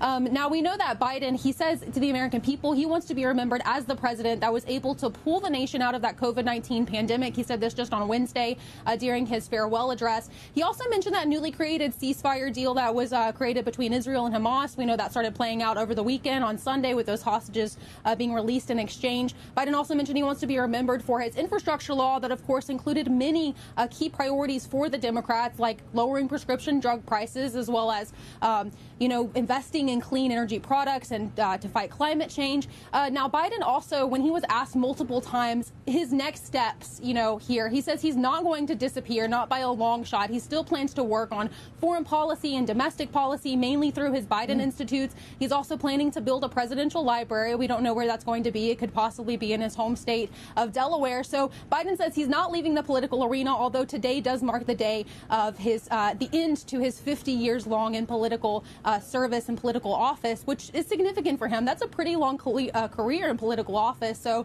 it's definitely a big moment for him today, just leaving, on this final note, finishing out the 4 years of the presidency, and of course now heading with his wife to go share their life, post-presidential life.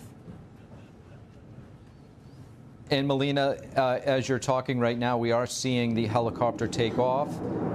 Usually there are multiple when a president is flying, making his way. And so it's pretty much official. Celebrations and the activities are concluding. Definitely. It's very loud over here at this point. It sounds like he's actually right above us right now, so. Yeah, now there's some people on the ground cheering. This whole rooftop right here, there's a layer below me where there's spectators here watching the former president depart, and they all just started to break out in a cheer down there. So that's what we're seeing over here.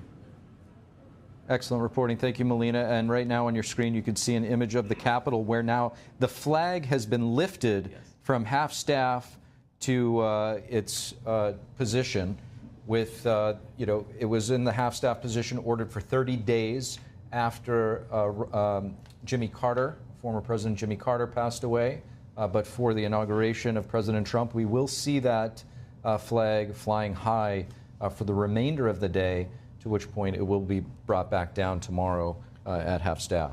And you could see on your screen the overflow room. It was interesting that Jeff Bezos and Zuckerberg had a seat, but Ron DeSantis and other governors were in the overflow room. So I believe Trump will make greetings to the many dignitaries that are there right now. So I think he'll have a full day of speeches. Yeah, that's a very fascinating point. As we noted, the rotunda was not equipped for such a large crowd. Jake Paul and Logan Paul got seats, but DeSantis and Governor Ricketts had to sit in the overflow room. It is a changing dynamic here on day one. And to your point, Josh, Trump is making his way into Emancipation Hall at the Capitol.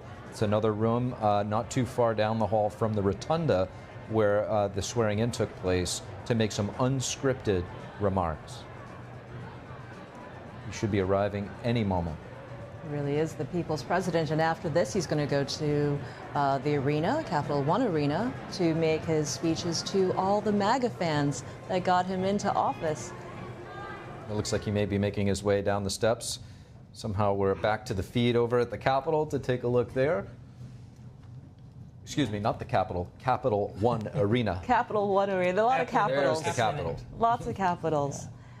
Yeah, it's funny, if you look as President Trump begins to make his remarks in the audience, you'll see many notable dignitaries, whether they're high-profile donors, mayors, and elected officials from across the country, foreign leaders. So it's just interesting how the overpouring of support, you can see the faces here, Republicans and Democrats coming to pay respects. And just a correction, that does look like the Capitol Visitor Center, not Emancipation Hall. Yeah, we just saw the statue of Johnny Cash there when you enter. I just visited the Capitol very recently and got a great tour, thanks to Rep. Mike Herodopoulos from Florida, to give him a quick shout out, our freshman. Speaker Mike Johnson there, getting ready to perhaps greet President Trump when he comes in. Yeah. This may be, obviously Schumer and and other Democrats, Hakeem Jeffries on this stage. This may be a one-sided delegation on the stage behind him. We'll see, but it looks as though right now. So, Josh, as we heard the speech, you being a Democrat from the state of New York, if you're a Democrat in that room taking in that speech, obviously not everybody thinks the same, but what is the feeling like? It's interesting because I speak to Democrats on the ground in New York, conservative Democrats, liberal Democrats, and this is not 2017. The feeling in 2017 was a feeling of shock, a feeling of organization. I hated the term, but a feeling of resistance. That it was the Democrats' opportunity to save democracy, as they said. The rhetoric over the past couple of months from Democrats that Trump was a threat to democracy, and to see Democrats standing and cheering for him, I think is almost gaslighting of the American people. So Democrats who I look up to and I revere are saying that, this was the will of the people. This was the president the people elected. Our job is not to resist. Our job is to work with him. That's the mood I'm getting. Speaker of the House right now giving remarks. Carla, how significant? Oh, we're gonna go in and we're going to go in. We're going to go in and listen to the speaker in just a moment. In the meantime, we're going to turn it over to Tiffany Meyer and from everybody here at our panel and myself.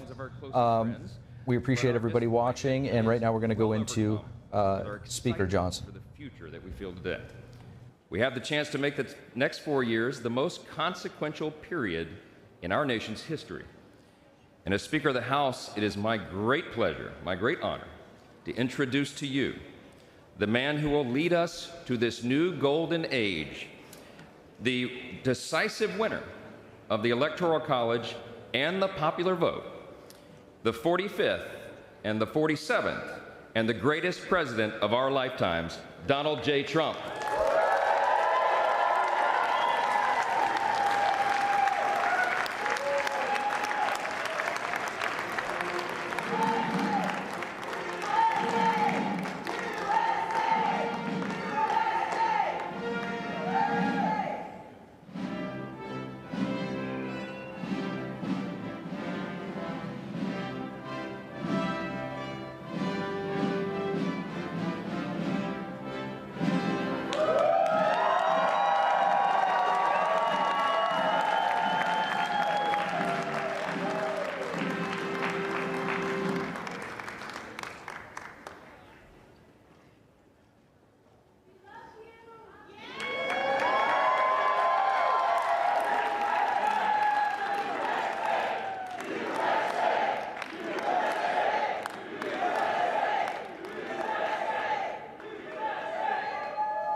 Well, thank you all so much for being here. And was that a hell of a speech or what? That was, man.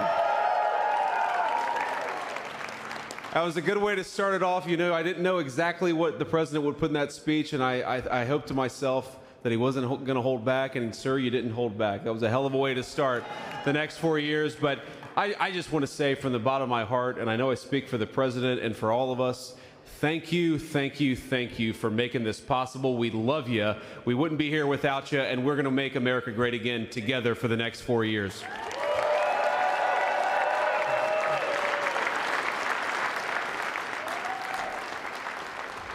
And the last thing I'll say is, you know, having stood outside for about 5 minutes to wave goodbye to the Bidens, thank God we moved that thing indoors, because it was a beautiful ceremony and it was cold as hell outside. So, sir, the 45th and 47th President of the United States, Donald J. Trump.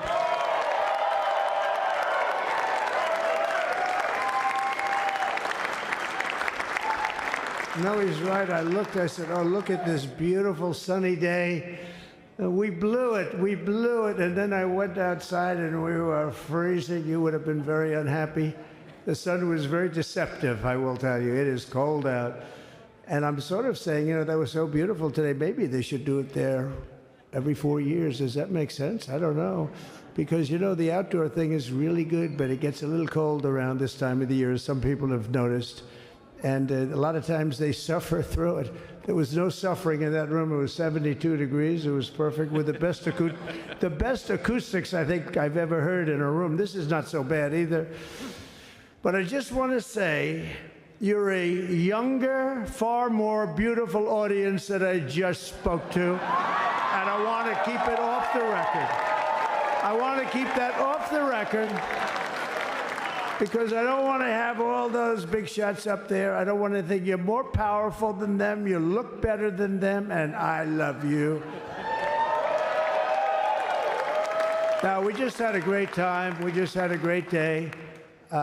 This was amazing. You know, when you think we took a journey, I mentioned in the speech, a lot of people said that was not a journey that was possible, and it was indeed possible. I didn't really know too much about what they were saying when they said that, but a lot of people felt it, and we hooked up with J.D. very early. I watched J.D. over a period of time. I endorsed him in Ohio. He was a great senator, and very, very smart. The only one smarter than him was his wife. That was, I would have chosen her, but somehow the line of succession didn't work that way, right? But now she's great, and he's great. This is a great, beautiful couple, and unbelievable career. I just said to him, you are very upwardly mobile, because he hasn't been doing it that long, but he picked it up so quickly. Remember, the first week was a little bit like the fake news was hitting him really hard.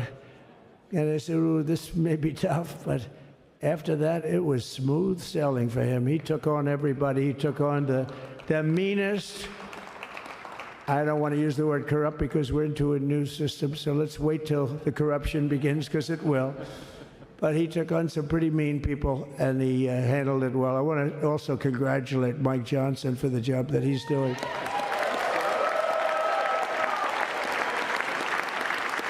Steve, we gave him a majority of almost nothing, and then I said, to make it tougher on him, let me take 2 or 3 of the people, right? I said, he'll only have to suffer with that for about 3 months. How are they doing, by the way? Are they, is that moving along? Totally unified. I said, do you mind if I take this one, that one, and a couple of others? He didn't mind. He can handle it. No, he's a man that's liked by everybody. I've never met a man like this. You've got how many is it, 219 or 220 or something? 220. And of the 220, 219 really like him. I noticed he got 1 negative vote once about 2 weeks ago. But I think even 220 like him, if you want to know the truth. And that's very unusual. I know a lot of nice guys in Congress, and they have 35 people that hate him. So if you have 35 people that hate you and you only have 1 or 2 or 3 votes, you'll have 5, I think. But that's going to be like, you know, the good news is when we get to that 5 number, it's going to feel like a massive majority. You could be really nasty to a couple of them at least, you know? So it's going to feel like hitting your head on the wall and stopping. It feels so good to stop, but he's done a fantastic job. And Steve Scalise is, he's our hero because, you know, I was with him. You talk about being shot. I was with him. He got some bad ones, and his incredible wife, and she really loves him. You know, you never know about that. I've been with other people that were doing poorly, and the wife is like looking at a watch. She can't get out of the hospital fast enough. How's he doing? Oh, I don't know. He's all right. That woman was a mess. She was crying and crying. No, they're going to take him. They're going to take him. I told Steve when he finally woke up, it was a while too. The doctor told me it was the most blood they've ever transfused in any patient. They've never done anything like it. And here he is, the picture of strength, right? And he's been a great friend of mine, right? With a family, because of a family. And what a job you did. It worked out pretty much better than we even thought, right?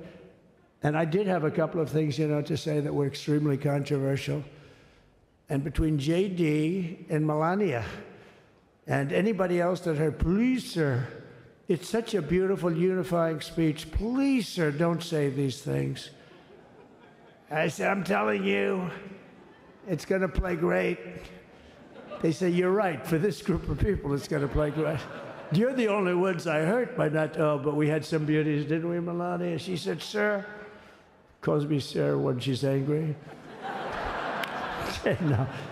No, I'm only kidding. I better say I'm only kidding, or the press is going to pick that one up loud and clear. No, but she said, no, I think it would be terrible. It's such a nice speech. I think it's, you know, it all depends on your delivery. How was the delivery? Was it good? But she said it's such a beautiful speech. You can't put things in there that you were going to put in. And I was going to talk about the J6 hostages, but you'll be happy because, you know, it's action, not words that count. And you're going to see a lot of action on the J6 hostages. See a lot of action.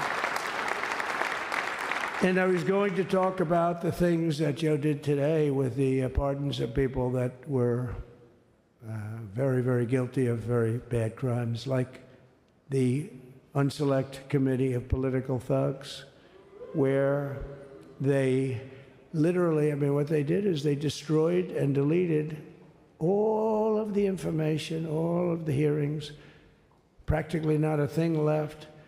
They deleted all the information on Nancy Pelosi having turned down the offer of 10,000 soldiers. You wouldn't have needed 10,000. You could have had 500, and it would have stopped.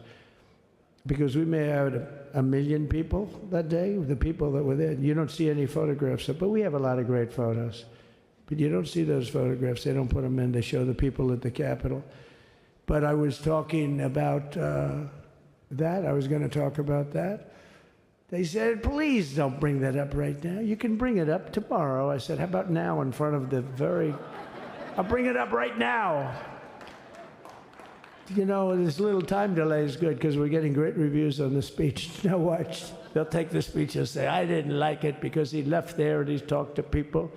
But we're giving you a little more information than we gave upstairs. But no, they pardoned a lot of people. They pardoned, before we even get to today, they pardoned, 33 murderers, absolute murderers, the worst murderers. You know, when you get the death sentence in the United States, you have to be bad because they don't give it much. And he pardoned almost everybody having a death sentence. And if you went through the crimes that were committed, you wouldn't even believe them, the level of violence, the people that were killed, the innocence of people that were killed and children killed by these people. And he pardoned them for whatever reason. He spared them, but they didn't spare the people that they killed. And you know, who knows what happens in the future. It's one of the worst because a lot of times they let them out early after that. You know, they say you're going to be in for life, but then all of a sudden they get let out for good behavior and then they go on a rampage. You know, it's one of those little things, right? But I was going to talk about that. But I was really going to talk about the level of, you know, what's going on. Why are we doing this? Why are we trying to help a guy like Milley? Why are we doing Milley? He was pardoned. What he said, terrible what he said. Why are we helping some of the people? Why are we helping Liz Cheney? I mean, Liz Cheney is a disaster. She's a crying lunatic and crying Adam Kinzinger. He's a super crying. I never saw the guy not crying. He's always crying. I looked at him. I remember years ago he was actually on my side.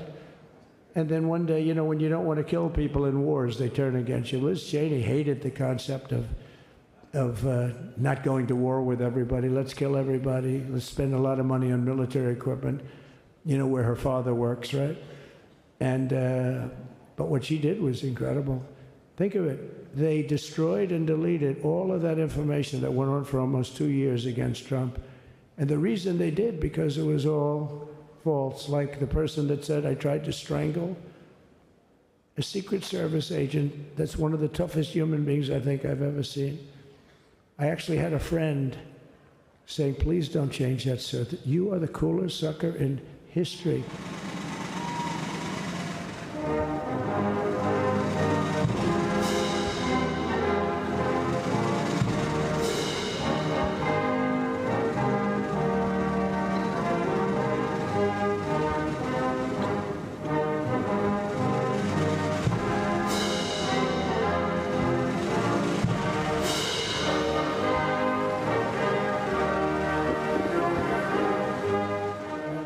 Said, why are you disputing that story? That's the coolest story I've ever heard.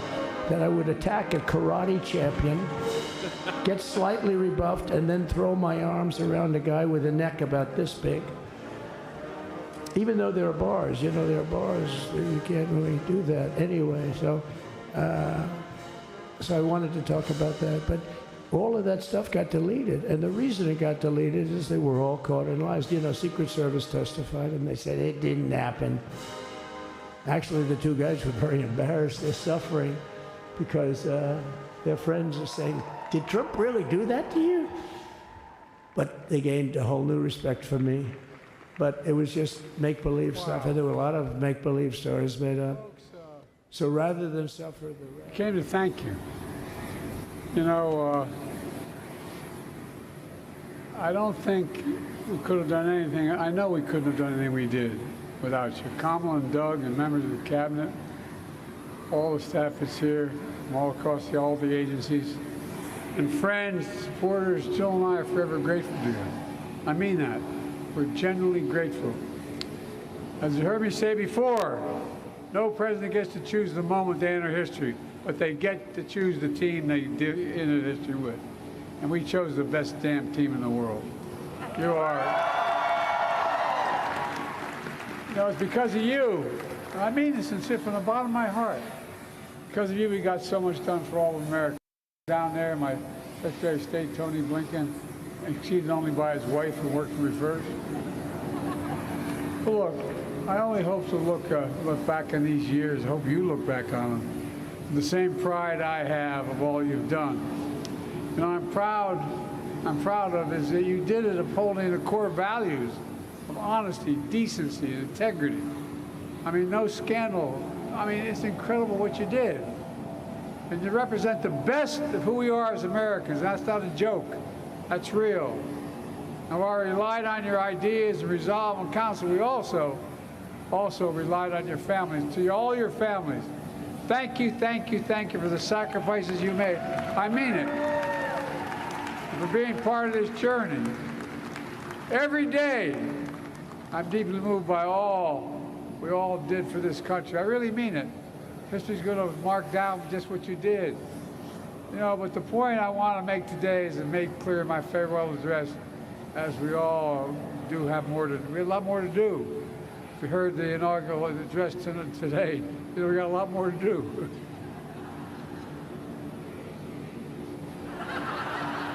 I know from many years of experience, there are up and downs, but we have to stay with it. My dad taught me the measure of a person, you heard me say it before, is how quickly they get back up when they get knocked down. That's what we have to do right now. And we've always done our best as Americans. We never, never, never give up. Never. We're leaving office, but we're not leaving the fight. You're smart. You're skilled, you're passionate. The country needs you again. So all of you can, stay engaged in all the ways you can. Whether it's in public service, or the private sector, or philanthropy, academia, running for office yourself, or anything else you choose to do. I give you my word, we believe in you. We, Jill and I, our family, believe in you. Just as I've said, how the laws we enacted, our seeds are going to grow and bloom for decades to come. I say that to you as well. I have no doubt you'll make this experience and take the friendships you made to continue to do amazing things in decades to come. That's why I see a future. All of it leading the way by you all.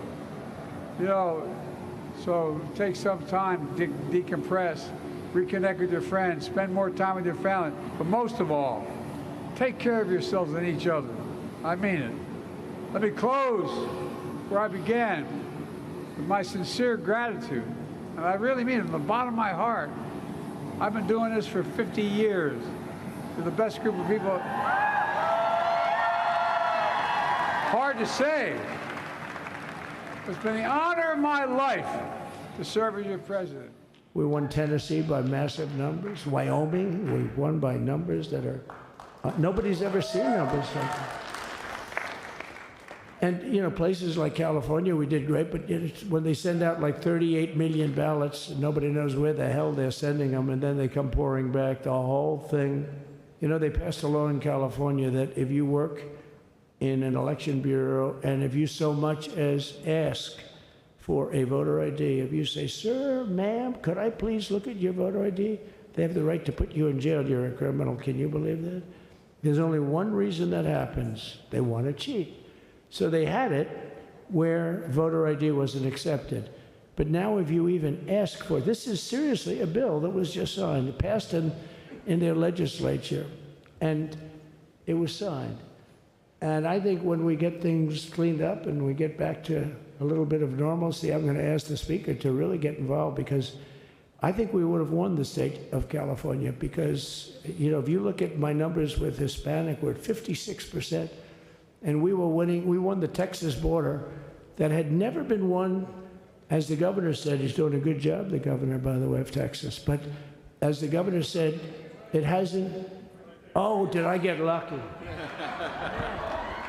Did I get lucky? Supposing I said, you know, he's not here, but the governor of Texas has done a terrible job. Wow, look at you. You mean we couldn't get you up in the front row? I tell you. Supposing I said, JD, the governor of Texas, is not doing his job. You heard what I said. See, I didn't know you were there. I said he's doing a great job. He's doing a phenomenal job. But now you're going to have a partner that's going to work with you, because you didn't have, not only didn't he have a partner, he had people selling the wall. Right? We have a fence structure that we worked on, the governor worked on with me. And I didn't love it, to be honest with you. I wanted a nice precast concrete, 40, 50 feet high, like a beautiful, could have been a T-shape, Y-shape. I love construction. I wanted that sucker to go up maybe 50, 60 feet. It would have looked beautiful, a nice Y shape. And they said, the problem is, sir, they climbed that like a rabbit. I said, what do you mean? No way. And they brought some of these guys out. They climbed it like... And the other thing is you hit it with acid and the thing will disintegrate. They have things for concrete. So they needed very hardened steel, very special steel. And then they needed 7,000-pound concrete inside that steel, inside that steel. And then they have a rebar that's the toughest steel made. Very hard to cut. So this is why very little is cut. I mean, it's right. And then they put a anti-climb panel on top. I hated it. I said, it's so unattractive. And I said, why would that work? I don't believe it works. And I went to watch the Border Patrol, gave a display. We had actually two sets of climbers. The guys that climb up walls with drugs on their back, I mean, they got like 60, 70 pounds of drug, and they go as fast as you can walk. They go bip, bip, bip. Or we have Mount Everest type climbers. And honestly, the drug guys were much better. I couldn't believe it. The drug guys blew them away, right? But it's true, the anti-climb panel, they couldn't get around it. They just couldn't. You didn't have it. So sometimes you sacrifice beauty for efficiency. And we did. So we built this wall, and we built over 500 miles of wall. That's why we had such good numbers. The famous chart that came down, very thankfully, the chart that came down on my right, Governor, had I not looked over there, I'm not speaking right now. You might be speaking here. You want to know the truth? You, JD, I've got a lot of great people in this party, but I got very lucky, but we had the best numbers we've ever had. But I bought, what happens is when you fill it up, it's like water. You fill it up. Now we have 571 miles of wall. And they would always say, when we renovated a wall, so there'd be like a piece of plywood sitting there for 60 years, or a 2x4 sitting for 60 years on the ground and rotting. Because, and they'll say, you didn't build a new wall. Here we're building 50 feet up in the air, and 30 feet sections, 50-foot sections, all steel, all concrete, all everything. And all, by the way, they don't even want me to say this, but what the hell, doesn't take that long time. They're all wired for all of the equipment. We put wires in everything so they can easily wire for all the different types of equipment. And if there's a doubt, we have to wire. Whenever we just look, you just find the wires all over the place up top, so we can just hook it up. We don't have to have wires on the outside, which wouldn't do too well, right? So anyway, so we built an extra 200 miles of wall, and the governor wanted to buy it. He tried to buy it, and they wouldn't sell it to him. He wanted to put it up himself. Could have been done in 3 to 4 weeks, 200 more miles, because when you do it, now they just keep going further out, further out, further out, getting around. So we did an extra 200 miles, and it was all bought. And they announced that they're not going to put it up. And that's when I realized they wanted open borders, and that's when I realized that people are going to come pouring through the wall like nobody's ever seen before, but you've seen it. A lot of you are here because of that. I made it my #1 issue. They all said inflation was the #1 issue. I said I disagree. I think people coming into our country from prisons and from mental institutions is a bigger issue for the people that I know. And I made it my #1. I talked about inflation too, but how many times can you say that an apple has doubled in cost? I'd say it, and I'd hit it hard, but then I go back to the fact that we don't want criminals coming into our country. We don't want the jails of every country in the world virtually being deposited into the United States. And that man had to suffer with it. And he did an unbelievable job. I'll tell you, he was a very popular governor, but now he's like an unbeatable governor because of your border policies. He was fantastic. And he really was. So. Governor Abbott he's a great man, great leader. And, but it did make him did you do it? You didn't do that for politics. You did it because you wanted to do the right thing. But I'll tell you, it sure as hell worked for politics too. It's self-preservation, that's right. But no, because the people are demanding it. The people of Texas are demanding it. The people are demanding it all over. So anyway, so we built it, and they wouldn't let us use it. They wouldn't let the governor use it. And other governors, they wouldn't let him use it. But he was the leader of the pack and did a great job. And then we heard about a month ago that not only wouldn't they let us use it, they were selling it, they were going to sell it for 5 cents on the dollar. Now, 5 cents on the dollar then, but today it would cost more than twice as much to build because we bought it like 6 years ago. And it was just sitting on the ground, and that does not do well for the whole thing. But it was just sitting on the ground, and I heard about it, and I called the governor, and I called a lot of people, your attorney general. And here's the story. They were going to buy it, and these are great business people. They were going to buy it for 5 cents on the dollar or less, and they were calling us up, we'll sell it to you for 200 cents on the dollar. In other words, it will cost you twice as much, so it's 200 cents on the dollar. I said, can somebody explain that to a judge? I mean, how corrupt is that? You'd think they'd say, maybe we'll sell it to you for 20 cents, 30 cents, but not 200 cents. So they were going to buy something for 5 cents, and they were going to sell it to us for a fortune. They were going to make it would be, they'd have it down that in Fortune magazine, they'd put it of the deal of the year, okay? You buy something like that. But it was so corrupt and so horrible. And when we told that to the administration, they didn't care. They just kept going forward. They couldn't care less. And they kept going forward. They knew that they were trying to sell it back to us. They would have sold it back to us. You would have ended up buying it. You would have paid probably 50, 60 cents, who knows.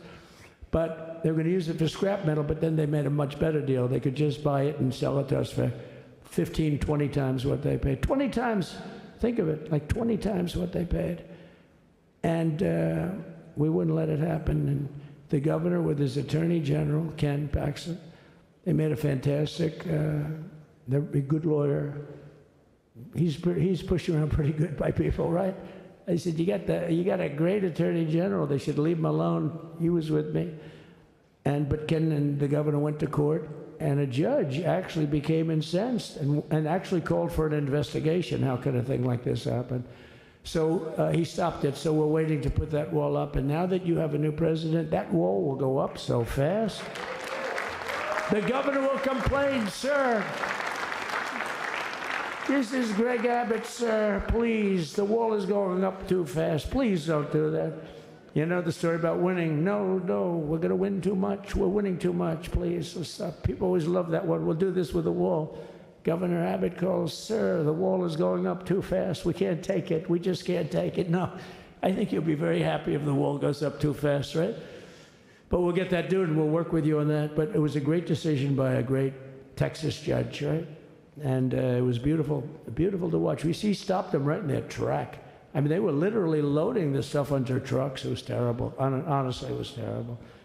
And he wouldn't take it. So I'm so glad I mentioned that they have a really good governor in Texas.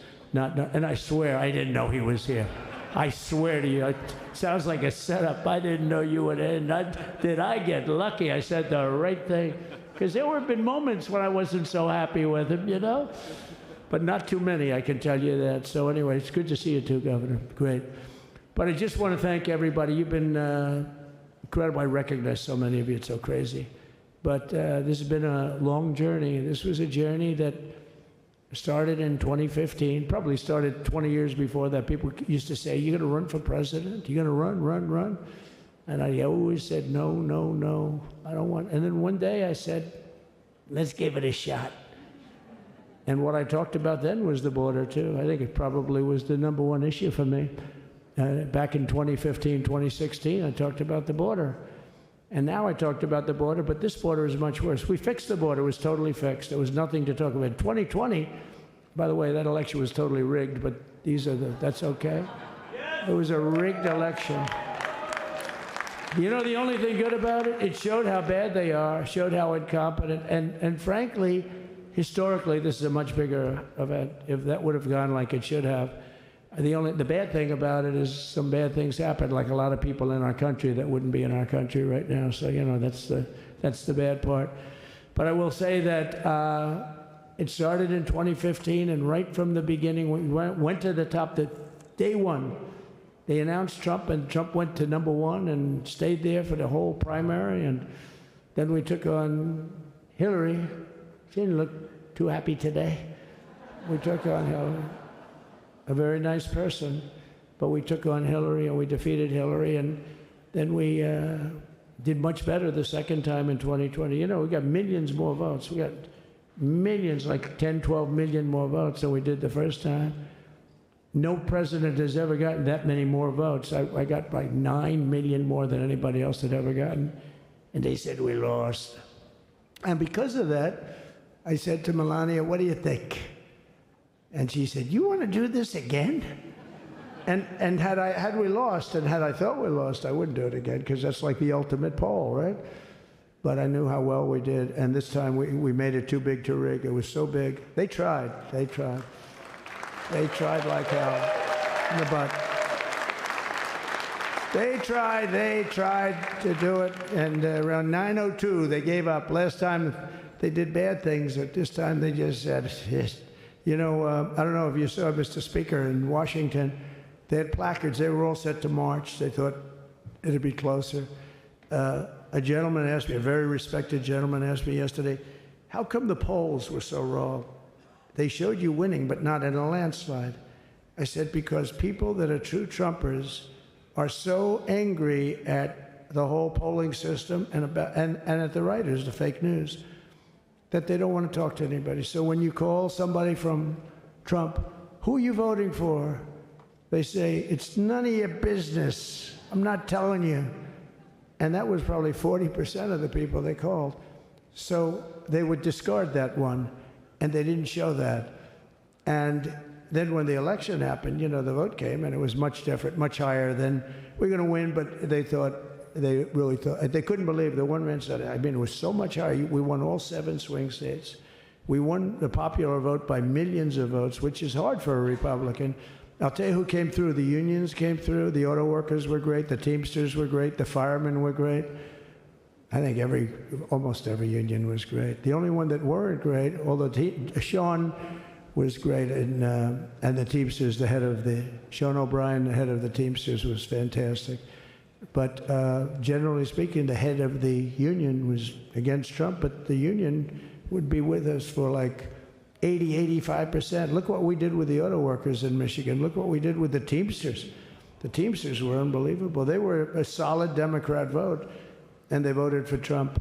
So we had a great experience. This has been, now we have to go to work and get it done, because we have to do something that's going to be great. We're going to turn our country around, and we're going to turn it around fast. And I think this was a better speech than the one I made upstairs, okay? I think this was better, JD. I think this was much better, and I got to see my friend.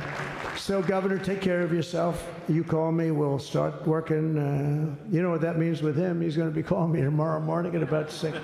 And I said, how about next week? You call me, and we're going to get it started real fast. We'll really help you a lot. You've done a fantastic job protecting something which is, it's not supposed to be for the states. And amazing job you've done. Thank you very much. And I want to thank everybody. And I have a First Lady who's been incredible. She's been incredible.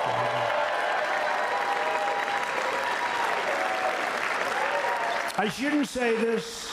I'm going to get hell when I say this, but her feet are absolutely aching. You know, those heels.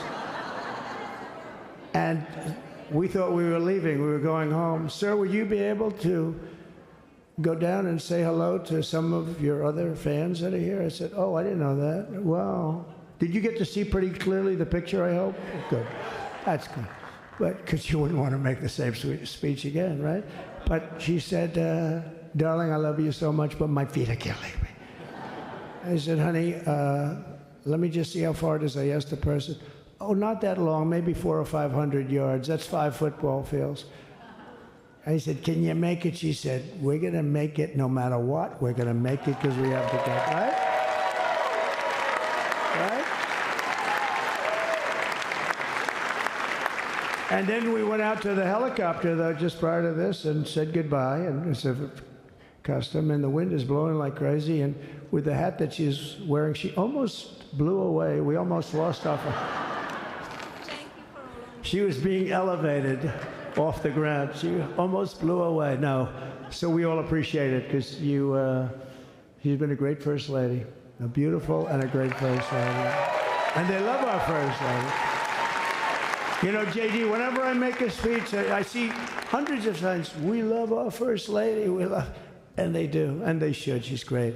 So I just want to thank you very much. I just want to thank everybody. And I felt that, I said to JD, should we give him the A treatment, the B treatment, the C, the D, or the F? You know what the F is? Hello, everybody, thank you for being here. Bye-bye. I gave you the A+ treatment. Thank you. Thank you all. Thank you, Governor. Thank you all very much. Appreciate it.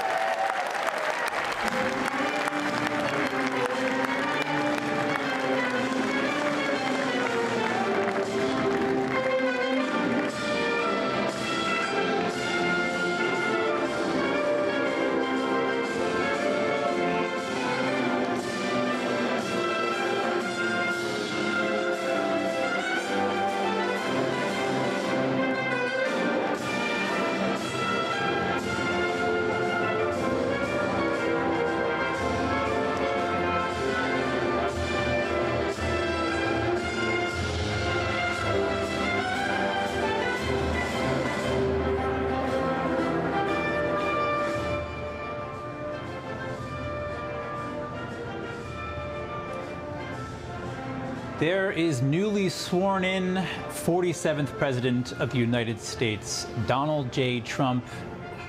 He just wrapped up remarks in the Visitors Center of the Capitol building in Washington, D.C.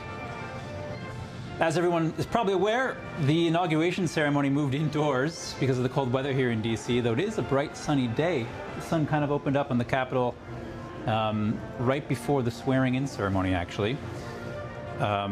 220,000 people have come here to the Capitol to see the swearing-in ceremony, to see this event, this historic day. And like I'm saying, so many of them are inside and they couldn't all fit in the rotunda. So that's why you see distinguished guests like Texas Governor Greg Abbott, Trump was joking with there in the Visitor Center. And, you know, he had to sort of split his speech up into two separate speeches to make sure he gets to everybody. The first speech was much more formal and presidential in one sense, in a traditional classical sort of sense. And then the second speech was much more Trumpian, unscripted, just talking with his supporters and his guests.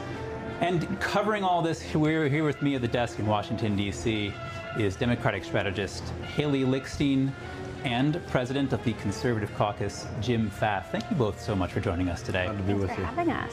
It's so great to see you guys. I mean, it's such a historic day. It's so exciting. When right before the swearing-in ceremony was happening, I almost got chills down my spine because there was just this beautiful traditional music playing, really honoring this moment in American history, the peaceful transfer of power between two, in one sense, arch rivals who've exchanged really harsh rebukes against one another over the past couple of years. And there's just so much to talk about, so much going on today. We'll definitely be keeping everyone in line, in focus here. There's a luncheon coming up, so we'll definitely be coming back to that. But I want to just begin our conversation with you, Haley. You're a Democratic strategist. From your point of view, how are you seeing Trump's inaugural address today? Yeah, well, I mean, I think it's really important to note that we were only able to witness the address because of former President Biden's willingness to lead us through a peaceful transition of power, one of the most fundamental elements of our democracy. We saw his farewell address, and that is something that President Trump wasn't able to do 4 years ago. So looking at today and the stage that was set, I think we have to acknowledge that we're able to have this conversation because of President Biden's leadership in this moment, and that will be part of his legacy. Yeah, it's just remarkable to see this power transfer from one president to another. I mean, just such a massive amount of power. I mean, really, in one sense, it's almost palpable. He's being here, watching this unfold before our eyes. All this power going from the hands of one person or one part of the government to a new person in charge of that part of the government. So, Jim, I'm wondering, how are you as the president of the Conservative Caucus, viewing and everything that you saw here today, especially the inaugural address? Well, listen, we had a peaceful transfer of power in 2020 as well, too. So there's no change in the construct. Donald Trump did not attend the inaugural, obviously, but that's not a lack of peace because he obviously got on Air Force One and headed straight down to Mar-a-Lago. What we are witnessing, I think, today is a really positive look at where America's future is going after having just endured 4 years where statements of moving positive turned into really rancor and attacks of political enemies. We see it through the lawfare that took place against Donald Trump. We see it through some of the various things that Joe Biden said along the way against people, the MAGA, whatever he would put next to it. And yet I think we see a refreshing change to something much more positive. Donald Trump's providing, at least in his initial speech and these initial things, and leading up to this, a really unifying force that I think a lot of Americans are very excited about. I want to, before we continue our conversation, just point out that what we're seeing right before us is footage, live footage of the congressional luncheon there in the Capitol building. This is a tradition going back decades now. Looks like that looks like CEO of Meta, Mark Zuckerberg. And we know that multiple tech CEOs are there. And if I'm not mistaken, you worked at Meta, Haley. I did previously, many years ago, yes. And so how are you seeing some of the transition that's happening right now? I mean, Mark Zuckerberg essentially saying he wants to work with Donald Trump on restoring restoring freedom of expression to Meta platforms. Yeah, I mean, I'm really taken aback by the changes that we're seeing in social media platforms across the board when we talk about content moderation changes, and them kind of leaning towards trying to appeal to the president. I think there's a really significant difference between advocating for the promotion of diverse perspectives and ideology, which I think both sides of the political aisle are requesting, and then allowing completely unchecked, untruthful information to spread rampant from political leaders. So I find the changes concerning. I think it will have really negative impacts and effects, especially since we know that Gen Z gets most of their media and news consumption online. So there's a responsibility to having a platform like that. And we're going to see it unfold over the next weeks and months ahead of us. I'm very interested to continue to follow it. And there's Barron Trump and the Trump family, really just some historic moments here. You know, when I'm thinking about the social media debate, you know, there really is some genuinely harmful information that circulates online. You know, there's a lot of children with depression because of some of the treatment they receive online. We know that there's been sex trafficking conducted via social media platforms, drug trafficking. So that debate between, you know, how much, like, should we allow drug traffickers to traffic information online? Probably not. But you know, how far do we go in stopping that and monitoring that? And there's this kind of back and forth. What I understand is that they will be using some kind of automated system to cut out the more harmful information, but not for information that's more questionable or debatable that people debate. And then they'll be using the X's community notes type of content moderation system. Well, I just want to add in here. Listen, we're having a discussion. Yeah. About concerns about the need for content moderation. Listen, if you read pamphlets leading up to the American Revolution,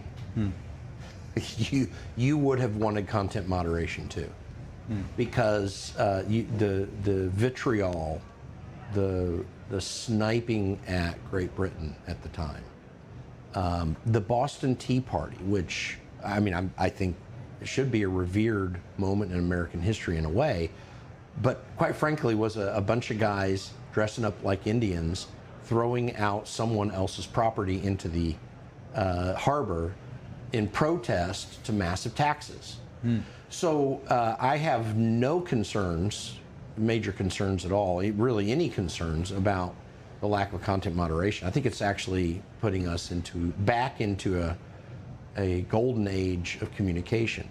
The concern about lies amongst just the normal populace on social media pales in comparison to the barrage of lies that have been coming through mainstream media and media sources of all sorts. I mean, it's so funny, there are memes out there about the conspiracy theories that have actually come through that were called conspiracy theories over and over again by media outlets that were actually, they were lying about. So I think the American public has benefited much more greatly by having free, open discussion on Facebook, X, Instagram, anywhere else. They're far better off with whatever risks come with that than the risks that we have been suffering over the last 10 or 15 years through a lying mainstream media that has only been able to lie the way they have because the populace was shut down. So this is actually a new golden age of American freedom that we're embarking upon.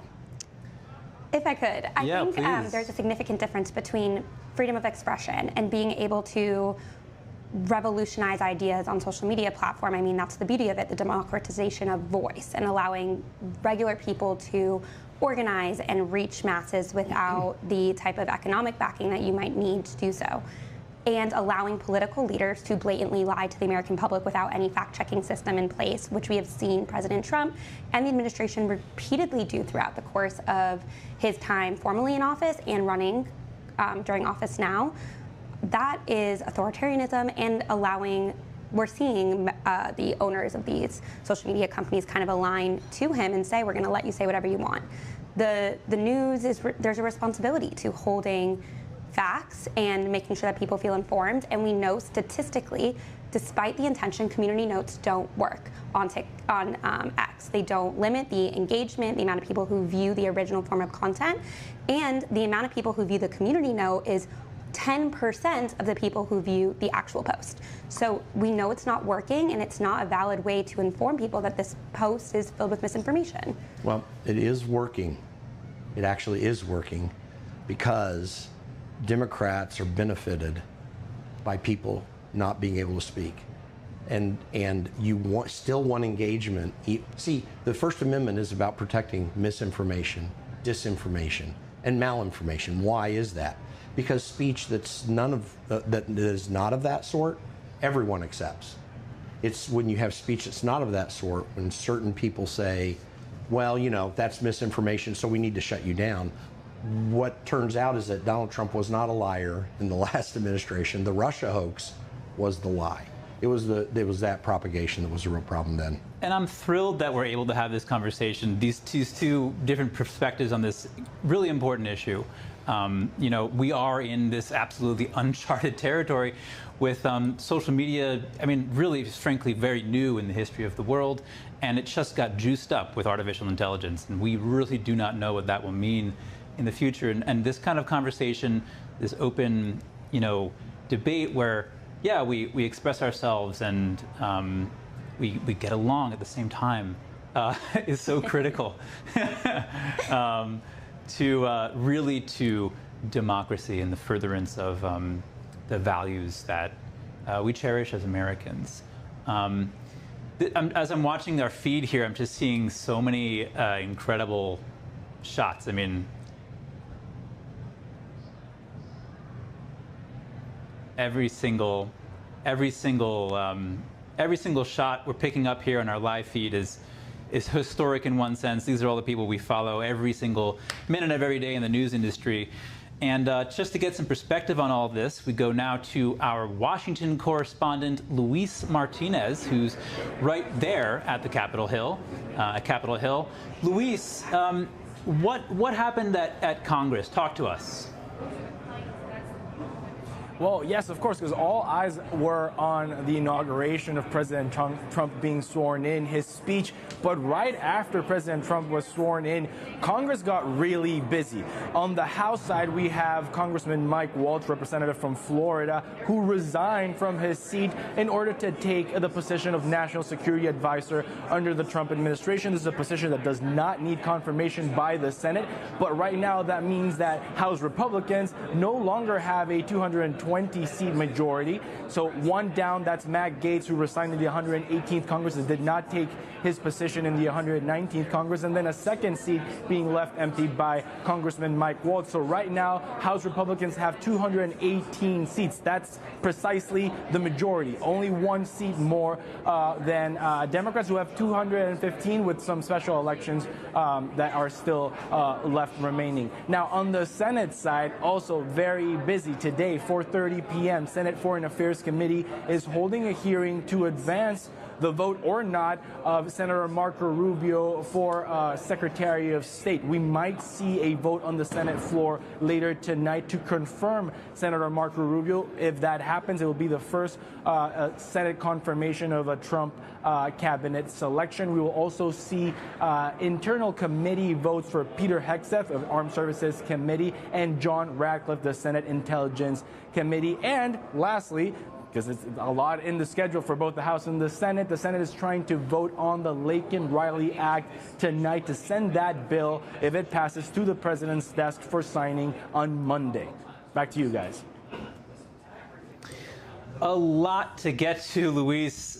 Just incredible. Such a big day for America, for Trump's nominees, for incoming legislation, and we're expecting a lot of executive orders. Honestly, Trump mentioning yesterday there's going to be a lot of executive orders, quote and unquote, coming today. And here's the we're still looking here at the live feed of the congressional luncheon. Pretty soon we'll be going into the president's room. We'll be looking into the president's room of the Senate of the Capitol Hill building, where Donald Trump will conduct his first signing ceremony of the day. You might note here, this is in Statuary Hall, something that is a very remarkable part of the Capitol complex, and right near the Speaker's office, in fact, as well. Yep, and the original chamber for the House of Representatives. In fact, you'll see plates on the floor there in Statuary Hall of famous members of Congress that were there. John Quincy Adams' seat is marked, Thomas Jefferson's seat. It's a very historic area, and anyone that goes to the Capitol should definitely get a tour so they can check it out. You have a statue from every different state there, also along some of the hallways nearby. Yep, and you spent significant time there, Jim, as a staffer on Capitol Hill, Chief of Staff. Yes, and I mean, it was surreal the first time that I went there. I went with Congressman Tim Hielskamp, and I remember we just got in. The votes were just starting. He was a state legislator. I hadn't worked on the Hill either, and we're running over because the votes only got 4 minutes left, and we're hoofing it because it's like we're not going to get there in time. We're coming from the office, and a congressman walks by us and says, "Don't worry, you got plenty of time," because they do always hold that vote over once it gets to zero for those who watch C-SPAN or whatever the feed is. But yeah, it was an honor to work there and a unique experience. And here's President Trump stepping into the president's room at Capitol Hill, about to sign his first official documents as president. Typically during this signing ceremony in Capitol Hill, the president is officiating his nominations for his cabinet and high-level positions in his administration. So what would you like us to do? And in 2017, he used, well, traditionally, right, Jim, presidents will use a different pen for every document so they can give out pens. And it's kind of a jovial, happy experience. You'll see everyone kind of joking here, smiling. In fact, certain presidents on bills, they'll do one pen per letter so they can give out a lot of pens to people commemorating. Let's see if we can hear something.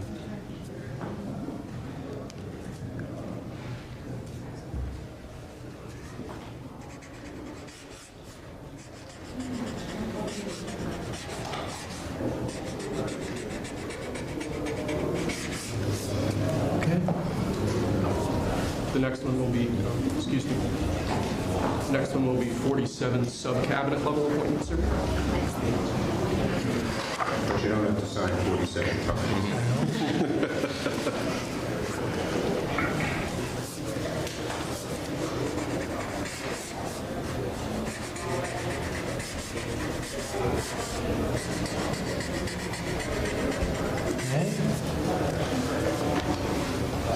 Thank you, sir.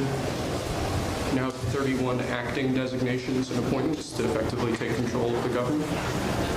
Let's do that. That's important. That's important.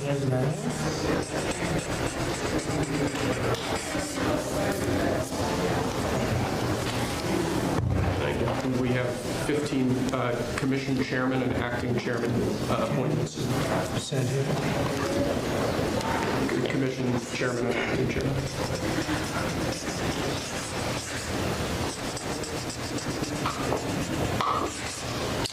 He was #1 at Harvard also. You know that? Good counsel. They have something in common.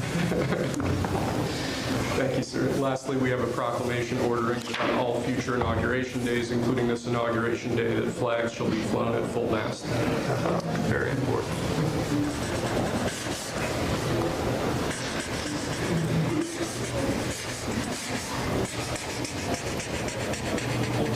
That was a beautiful place to have an inauguration tonight. The sound was so good. The temperature was 72 degrees, but the sound was so good on it. So maybe something to think about. I don't know. Thank you. Okay. The good acoustics. Yes. All right. Now we go to lunch. Great. Very Nice to meet you. Thank you very much. There we go. Take that. All right. See you. Thank you, Mr. President. Sir. Did you have a good meeting with former President Biden? Very nice. Very nice. It's a beautiful custom. Mr. President, He goes back as long as Noah comes. Before that, it was a stagecoach. But it was, I thought it was beautiful. Thank you. Great job. Great job. Thank you. Check. Mr. President, do you have any reactions to the pardons President Biden did at the last minute? Well, I'm not going to discuss it now. I think it was unfortunate that he did that. We won't discuss it now. There's plenty of time to discuss it. Thank you very much, guys. We go to lunch. Very much. Okay. Okay. Head to lunch. Ready for lunch? Okay. Thank you.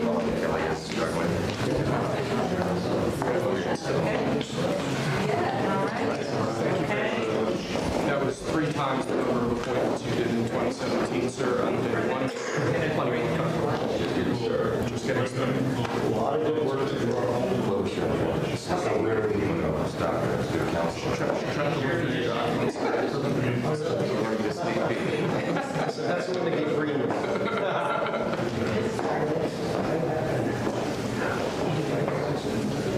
Thank you. That was great. That was great. That was great. Standing ovation. I liked it. All right, President Donald Trump leaving the President's Room in the Capitol building at the first signing ceremony of the day. He will have another signing ceremony later in the day where he should be signing some executive orders, a lot more. I did hear someone in the room say that he signed a proclamation in ordering the flags to be flown at full staff. That's after former President Biden ordered them to be flown at half staff in commemoration of former President Jimmy Carter. Okay, so we're going now to Kevin Hogan back in New York at the Data Hub. He has a special word cloud presentation for us, basically demonstrating what words showed up most frequently in Trump's inaugural address. Kevin, over to you. That's right, Chris. So we have a snapshot right here of President Trump's second inaugural address. Like you mentioned, a word cloud. You may have seen these in school. Basically, it just highlights the words that were spoken most frequently. So look at this. Right in the top, country. This word was said the country was 15 times, and nation was 19 times by President Trump. And then, of course, America coming in at 17 times, and then American 13. So that is a clear indication that President Trump is making it very clear that his America First agenda is what he is planning to do while advancing American interests while keeping good relations with other countries as well. Now, there are a couple other takeaways from this. Again, another big story here is this word government. So President Trump has made a big focus on good governance, making it efficient, as well as making sure that it is not used as a weapon against any political opponents. And what stands out to me the most about that big word government right there is Andrew Jackson's first inaugural address, and that was back in 1829. And Andrew Jackson talked about tariffs, but he also talked about making sure that the expense, the spending of the government is done with a really sharp pencil, making sure there's no waste there. And in this speech, we heard President Trump talk about his new Department of Government Efficiency, as well as his new external revenue service to bring in money from duties and tariffs on imported goods. So that is a really big takeaway here. Now, there's another word that's a little bit smaller, but still very significant on this list of the top 20 or so words, a bit more that we compiled together, and that is Panama. Look at this. He said that word 5 times. Now, Trump likes to repeat some things for emphasis, but that was a big focus of his speech, and one part because, again, the Panama Canal was constructed under the leadership of President Teddy Roosevelt, and then in 1999, the United States gave control of the Panama Canal back to Panama, but Trump says that this word China right here, it came up 2 times in his speech, hasn't come up in the last 2 inaugural addresses, in Biden's and Trump's first. China is apparently taking control of this canal, according to Trump. So Trump wants to make sure that America takes back control of it because he says American ships are being treated unfairly, and that includes military vessels as well. So those are some big takeaways. Now, as you look at this, he talked about bringing power back to the people, and this word back shows up in his 2017 speech as well from these Washington bureaucrats. So he's attempting to do that as well. And then there's a couple other things to note really quick that we can talk about just in passing here. So prices, and these are on the economy, energy as well, and the border. This is another really important one that he talked about in his speech. So we're going to look at how Trump's second inaugural address compares to those from previous presidents in recent history, as well as going further back to Civil War era with Abraham Lincoln. So look at this. In President Trump's first inaugural address, America, and then in Biden's America, even going back to 2013, Obama's second, America. So in that modern age, the American interests are definitely put in the front and center. Trump had a different way of going about it than Biden. Trump wanted to put American interests first, understanding that countries have the right to put their own interests first while also working alongside and coexisting with other nations of this earth as well. And then Biden said that, you know, we need to put America first, but in a different way. He kind of had a different spin on it in that there needs to be this unity, there needs to be this partnership among these nations in order to get along, in order to advance Americans' interests as well as all other people of this world. So now you look back at Obama's, equal was a word that showed up in his. Obama, he did a lot for, you know, creating the, he was the first sitting president to visit a federal prison. So he did a lot for equality there, even signing executive orders, getting people with disabilities to get government jobs. And then again, this word cloud really dates the country, and it tells you what challenges the country was facing. Back in 1865, Lincoln's second inaugural address, which some historians argue may have been among the best, talking about ending the war, freeing the slaves, and then God featured prominently. That was a word that he said a lot there. And also union, trying to unify the country both politically and ideologically, but also geographically, physically uniting the Union as well as the Confederate States to come together to make the United States. So that's a little bit about how these speeches compare to this second inaugural address that we just heard Trump say, again, with America First principles being featured very, very prominently. And we're going to go back to you, Chris, after that wrap up. Kevin Hogan there at the Data Hub in New York City. Thank you so much for your time today. Next, soon, of course, the President of the United States and the First Lady will be en route to the Capital One Arena, where Trump will be giving a speech. Our Washington correspondent, Jack Bradley, is on site in the arena. Jack, what's it like over there? I can hear the crowd cheering. It sounds exciting. Yeah, the energy here is palpable. A lot of people are listening to Congressman Byron Donalds speaking behind me, who just started. We've heard from several speakers already. Just before him was RNC Chair Michael Whatley. We heard from Sarah Huckabee Sanders, the former White House spokesperson, and as well as several others. And we have more to look forward to. But before that, we were watching in here on the Jumbotron Trump's remarks he gave at the Capitol, both on and off script, and swearing in. And there were a lot lots of applause for when the screen showed Trump allies, and lots of strong boos as well with what they perceived as his adversaries. Now, there were a lot of applause when Trump mentioned during his speech regarding enshrining only 2 genders in U.S. policy, as well as increasing domestic oil production and many other things. Now, the pre-program here is going to feature many other speakers tonight. We have to look forward to our Elon Musk, who was shown on the Jumbotron here during Trump's speech as well. And he looked very happy when Trump mentioned that they'll be sending people to Mars. We also have border czar Tom Homan is expected to speak here tonight, who has his work cut out for him. As Trump mentioned, many policy proposals, executive orders regarding the border, which has been his #1 issue for his entire campaign. You know, Trump mentioned that he'll declare a national emergency at the southern border, send troops down there, designate cartels as foreign terrorist organizations, among many other actions. Now, also speaking tonight will be Charlie Kirk. We have FBI Director Kash Patel and Virginia Governor Glenn Youngkin, among many others. Now, President Trump is expected to speak here and sign executive orders. On the stage behind me is a desk set up, which looks to be where Trump will be signing his executive orders. Now, we didn't see clearly the handoff of what's called the nuclear football, which has the nuclear activation codes, which is given from Biden's military staff to Trump's staff very discreetly, and it gives the president the ability to activate a nuclear missile launch without authorization by Congress. Also, what's going on currently is the current White House staff is moving all of Biden's things out of the White House and Trump's things inside, and they only have hours to do this, and especially it becomes very onerous if the incoming president makes a large request, as many presidents in the past have. One example is President Nixon, who wanted a bowling alley, a single-lane bowling alley built in the basement of the White House, which is still there today. Chris. Jack Bradley, thank you so much there in Washington, D.C. I know you'll be reporting back to us. I'd like now to introduce our distinguished panel. We have J.W. Richards, Ph.D. Director at the Richard and Helen DeVos Center for Life, Religion, and Family. And we also have Horace Cooper, Senior Fellow with the National Center for Public Policy Research. Thank you both so much for joining us today. It's great to see you. Great to be with you, Chris. It's such an incredible day, Inauguration Day. No matter which president you like, no matter which candidate you're for, the peaceful transfer of power has been conducted once again continuously since the first transfer of power between George Washington and John Adams. Such a momentous day.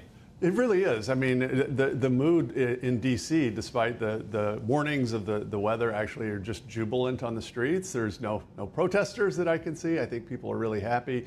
President Trump clearly decided to stick with, I think, the script of his speech, which is probably not his favorite thing to do, but everything has just been spectacular so far.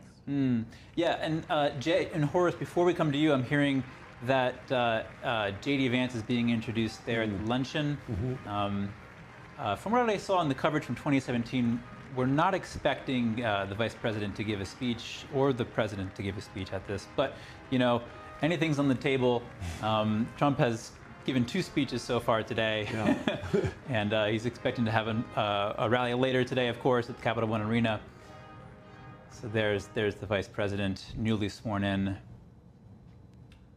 All right, and Horace, how are you feeling? How's the day going for you? What are you seeing? What are you thinking on this day? Well, you can see the difference between the remarkably confident and comfortable side of the incoming president. President Trump, at this time in 2017, was still able to read the day before the Washington Post talking about impeachment. Hours after having gone through his inauguration, the whispered campaign about something unfair, unjust, and inappropriate about his presidency had already started in Washington. We're not having any of that now. And as you're saying that, here comes the president entering the congressional luncheon, again in Statuary Hall there in Capitol Hill, the first chamber of the House of Representatives. States from all the states offered statues to the Statuary Hall, hence the name Statuary Hall, with figures of the different key people from the state's history. Just watch the president enter there, shaking hands. It does feel a little funny going from former president to president within a, 4-hour span here. Took me a little while to get used to that for a bit. It's a really beautiful area. From 1995 to 2001, I worked for the House Majority Leader, and our offices, the door was right behind one of the statues, and so you got to see that every morning. Wow, incredible. I'm in the New York office usually. I'm here in Washington, D.C. today. This is my first time down at this office. Of course, I've been in D.C. before, but haven't had the good fortune of touring the Capitol Hill yet, but I'm sure I'll be there at some point. And here's Amy Klobuchar giving an address. Mr. President and Madam Second Lady, my colleague Senator Fisher, distinguished guests including the Speaker, Leader Jeffries, and Senate Leaders Thune and Schumer, on behalf of the United States Congress, welcome to the 60th inaugural lunch. Big surprise, we are featuring Nebraska beef and Minnesota apples for dessert. We are here in Statuary Hall, where these luncheons have taken place since President Reagan's first inauguration in 1981, and where the House of Representatives once met over 150 years ago. That would be before you were born, Mr. Speaker. In 1864, after the new House wing of the Capitol was built, and in the midst of the Civil War, Congress dedicated this chamber to host statues chosen by every state. Walking into the hall, we all passed under the arch, holding the marble Car of History clock. The statue shows Clio, the Greek muse of history, holding a book to record events as they happen. And as you can see, she's heard a lot of stuff. And as she rides her chariot forward into the future, she looks behind her to remember the past. She remains here as she has for hundreds of years, a reminder that history will remember the events of the present, and it is on us to write that history right now. Speaking of art, the painting right here before you, I chose this painting for this lunch this summer, and it's titled American Horizon. It's by Jane Wilson, who grew up on her family farm in Seymour, Iowa. Coming from the middle of our country, Senator Fisher and I both liked the painting because the artist is from America's heartland, but the horizon could easily be Florida, Mr. President. I will also note that this is the first time in history we are featuring the work of a woman artist at this lunch, and we thank the Art Institute of Chicago for their assistance. Looking at the vast open landscape of this painting, we're drawn to the bottom of the frame where the land or the water, depending on where you're from, meets the sky, and the horizon endures. The enduring horizon is especially meaningful for us today as we mark our enduring democracy as we approach its 250th anniversary. It's a reminder that what's over the horizon is our next chapter. And it is my prayer that the people in this room can write that chapter together.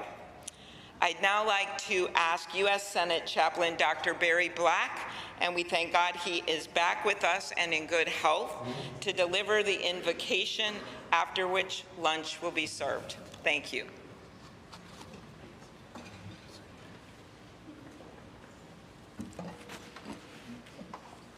Let us pray. King of kings and Lord of lords, whose kingdom is above all earthly kingdoms, and who judges all lesser sovereignties, look with favor upon President Donald John Trump and Vice President James David Vance. Empower them with the wisdom and courage needed for our times. Protect them from the vicissitudes and challenges that obstruct the making of a world of justice, peace, and righteousness. Lord, give them a deep desire to do their best for our country and world, and a determination to act in ways pleasing to you. Preserve their families in health and strength, by your grace and power, bless now this luncheon as each of us finds your grace sufficient for every need. We pray in your sovereign name. Amen.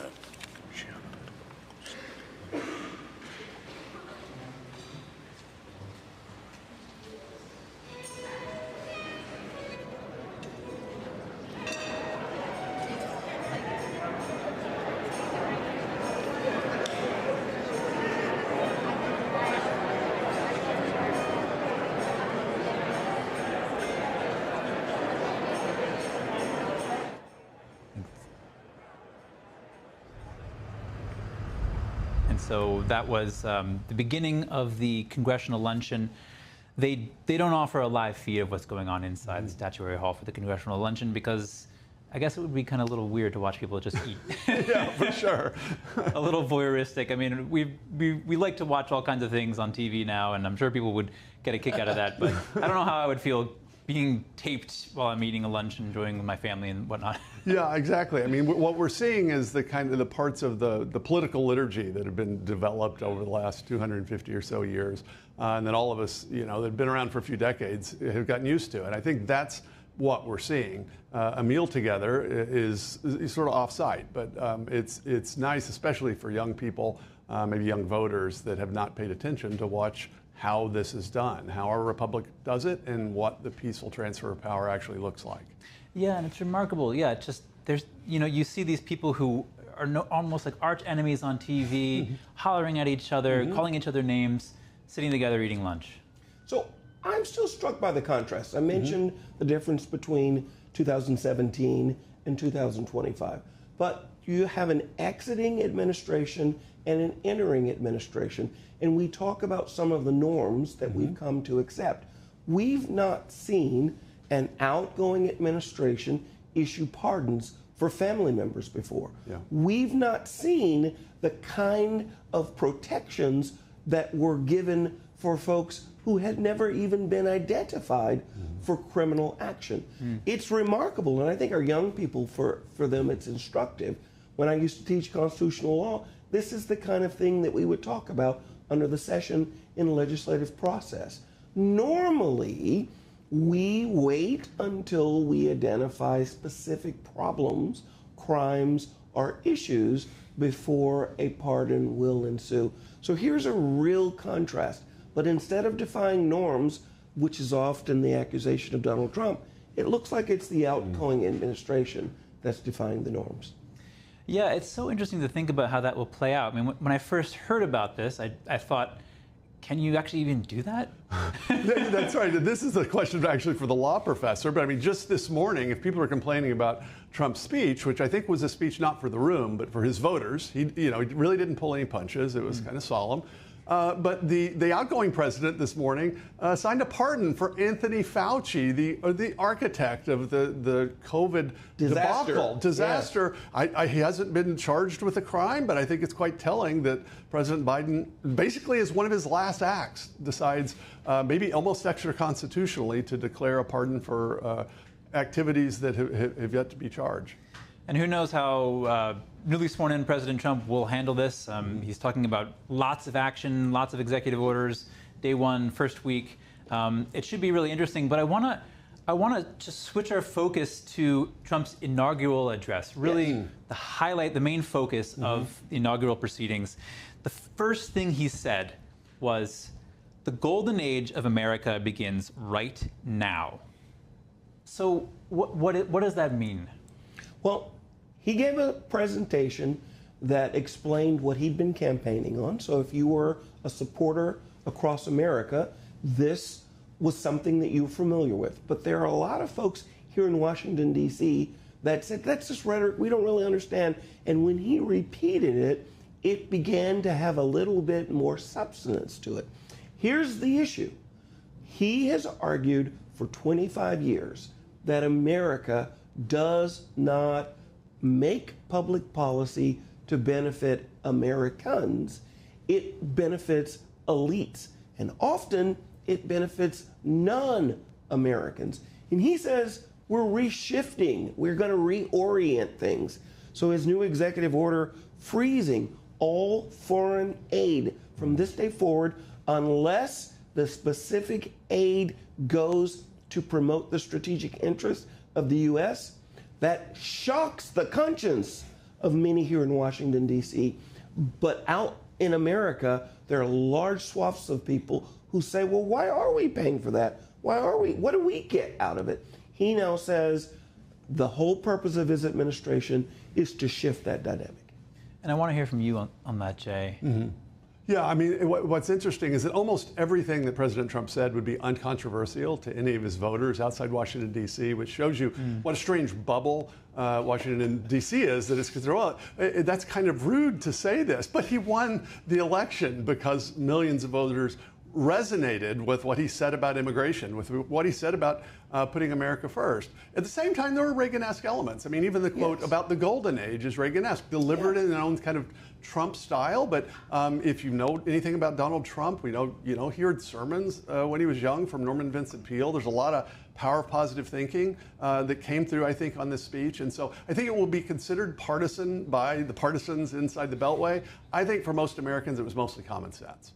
So yeah, I want to hear about that, though, because Trump was seen as partisan and divisive when he first took office in 2017, in the 2016 election leading up to that.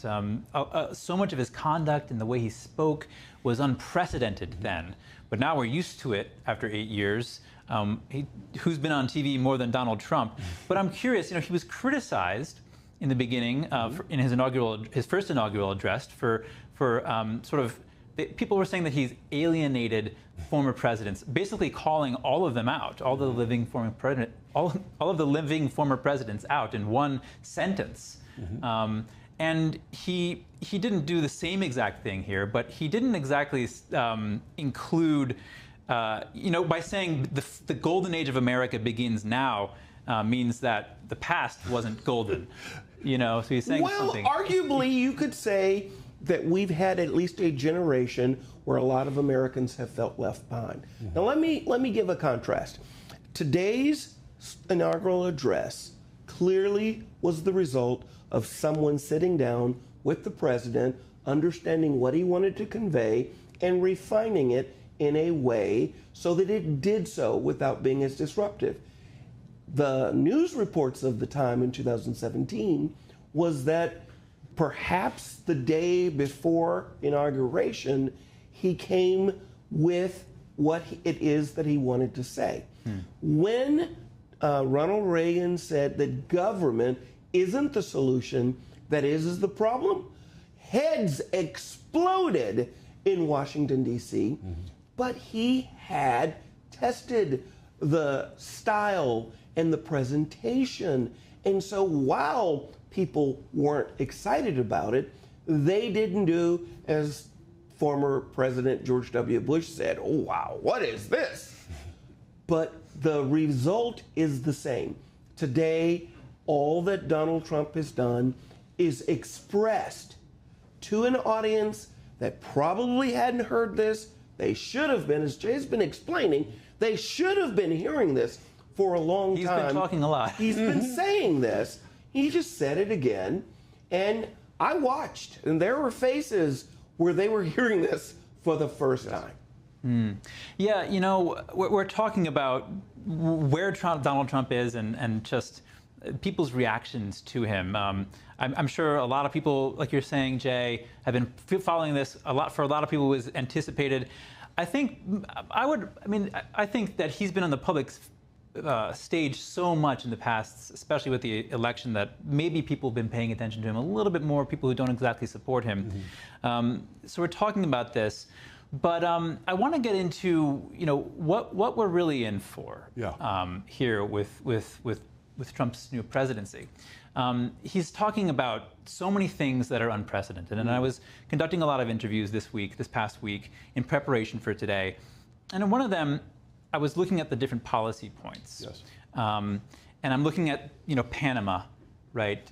Reclaiming Panama, potentially annexing Greenland, demanding the release of hostages on day one, which has been achieved, reversing his stance on TikTok. Right. You know, shutting down the border. And if you really look at it, it's almost like every policy issue Trump is getting involved in, he's completely flipping the script on what's happening. So, like, what are we in for here? I think we're in for a very substantive presidency. I mean, everybody knows it was surprised when Donald Trump won in 2016. I think he came to the White House thinking like a businessman, sort of imagining, okay, I'll just appoint all these secretaries and the government works for me. He found out otherwise, that in fact the permanent government was mostly working against him for 4 years. He knows that now. The executive orders that have been announced that he's going to sign today, all very substantive. Talk about flipping the script. Joe Biden, on his first day, issued an order that all the federal agencies should develop essentially a gender ideology playbook that they would implement. This is literally what it was about. This new executive order that's announced, it's going to define what a male and a female is. It's going to say sex is binary, which, again, common sense. It's going to say, look, men in federal settings, they shouldn't be in women's bathrooms. Men shouldn't be getting put in women's prisons, at least at the federal level. That's powerful stuff, and it's exactly a repudiation of what the previous president did on the first day of his presidency. Yeah, so one thing I would observe, consider America and its policies like a surfboard sitting near the beach edge. The water naturally brings that surfboard to the edge. What Joe Biden did as president was to try to push the surfboard further and further out. And it took more and more work. When the president stands up and says, there's a man, there's a woman, there are only two genders, all he's doing is letting the natural course of the world work. There are Americans that have been saying for 30 years, we send too much of our hard-earned money out to foreign governments, and we don't know what it is that we're getting. He's issued an executive order saying, as I said, unless it meets our strategic interest, you can't send another dollar. Again, that just is riding the surfboard closer and letting the natural course take its place. When you look at the policies that this president is pursuing, they're well within the natural order of where Americans are, and they're likely to be very successful precisely because of that. So I want to get into this. You know, we're talking about this executive order declaring that officially, according to the U.S. government, there are only two genders, male and female. Two sexes. Yeah. It's that specific. Two sexes, and actually some details about how the word gender has unfortunately been manipulated. But the federal government, and until recently no state government, had ever defined what a male and a female is. That's not ever defined in Title IX, right, which established prohibited sex discrimination. So we could say that, but never defined it. So the Biden administration actually tried to redefine the term. So sex would include gender identity and sexual orientation. So this is very substantive. And the fact that it's narrowed in on what is precisely the issue when you're talking about gender ideology. Is sex real? Are there males and females? Or is this kind of subjective feeling called a gender identity? Is that the real thing? So this is both legally and politically, but honestly, philosophically and metaphysically significant that we'd have an executive order like this. So, but what do you think about the fact that it's being implemented via executive order, right? So what if the next president says, no, there are 60 genders, right? Or there are not two sexes, or we're not going to use the word sex. So the Biden administration tried that through a back door. They didn't want to stand up in front of God and everybody and make this statement. They tried to do it more subtly. Here's what I would suggest to you, that once this executive order goes into effect, you're very, very likely to see Congress use its statutory authority to incorporate that concept into laws as we go forward. How about we tune into, looks like Virginia Governor Glenn Youngkin there. Just for a moment, hear what he has to say. And the dawn of a world that sees at the rally at Capital One Arena. We have a strong America. In lieu of the parade. Because of that cold. That's right. be going right by here otherwise. Right, but how suiting though, because Trump is almost known for the rally, conducting hundreds of rallies in the past 8 years. Exactly, I can tell you the people in the arena are probably very happy to be inside right now. It's sunny, but it's actually really cold. We're likely to see a lot more rallies in the next 4 years, by the way. Yeah. I think Trump gets his energy from these. Let's tune into Glenn. Mr. Youngkin.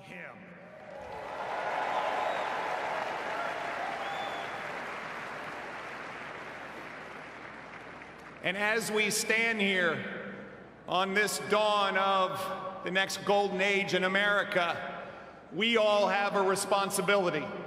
It is our responsibility to stand every day in support of this administration, to do everything that we possibly can do for America's success. President Trump deeply believes this, and both he and J.D. Vance have already gone to work. He is signing executive orders. He is closing the border. He is bringing down inflation. He is stepping into the breach. Ladies and gentlemen, it is time for America to be prosperous again. It is time for America to be safe again. It is time for America to be strong again. And it is time for America to be great again.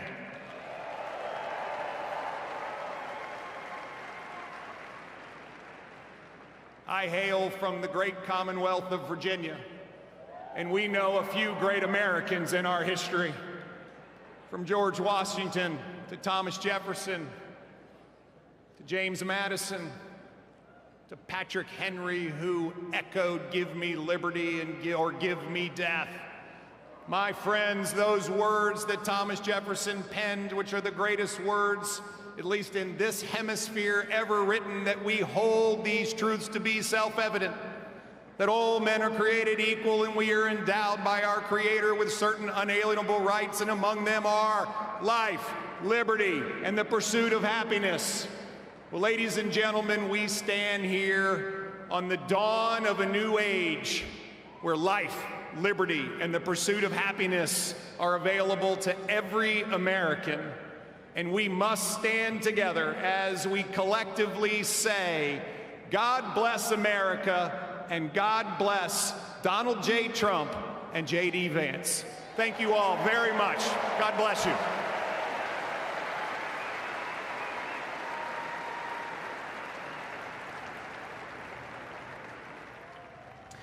Virginia Governor Glenn Youngkin there giving remarks at Capital One Arena, where Donald Trump is set to speak in just a couple hours, I believe. The schedule is a little bit delayed from the schedule that I was given, but these things happen with live events, and Donald Trump events can be unpredictable as well. Absolutely. And there's the Megatron there with a radiating ring of stars emanating from Capitol Hill. Please welcome to the stage Mr. Elon Musk. Elon Musk is taking the stage. He came out at the rally yesterday with his son. Yes. Who was so pumped to be there. Let's watch.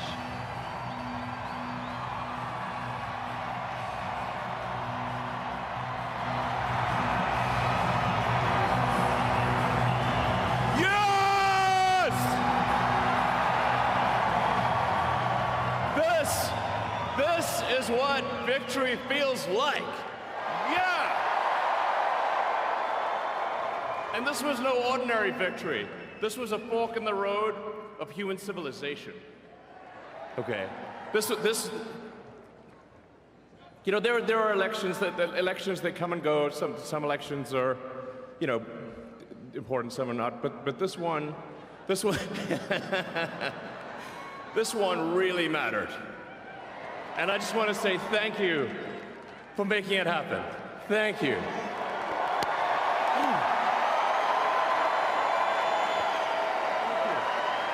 My heart goes out to you. It is thanks to you that the future of civilization is assured. Thanks to you. We're going to have safe cities, finally, safe cities. secure borders, sensible spending, basic stuff. And we're going to take Doge to Mars.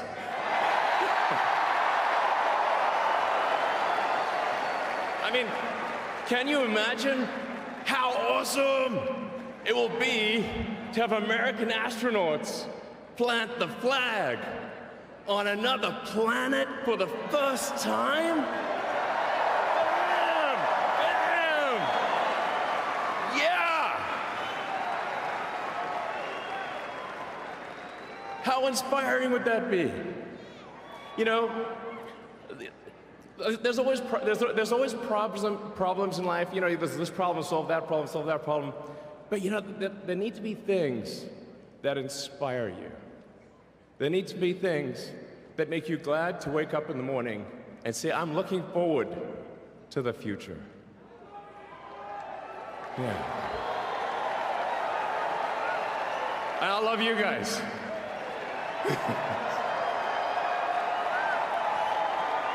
So,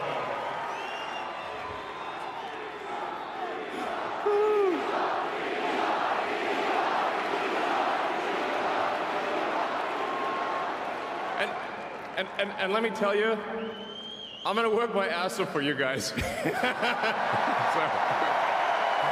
I really will. So, and yeah, but I'm super fired up for the future. It's gonna be very exciting. As the president said, we're gonna have a golden age. It's gonna be fantastic. And one of the fundamental things, one of the most American values that I love is optimism. And this feeling like we're gonna make the future good. We're gonna make it good. So, man, I can't wait. This is gonna be fantastic. So thank you again. And yeah. I'm just so excited about the future. Thank you, guys. Thank you.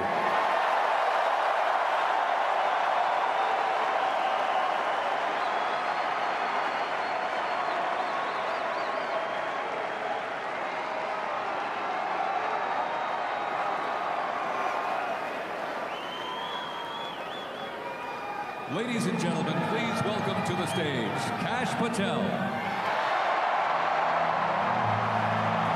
So Elon Musk there giving, we have, and now we have Kash Patel coming onto the stage here.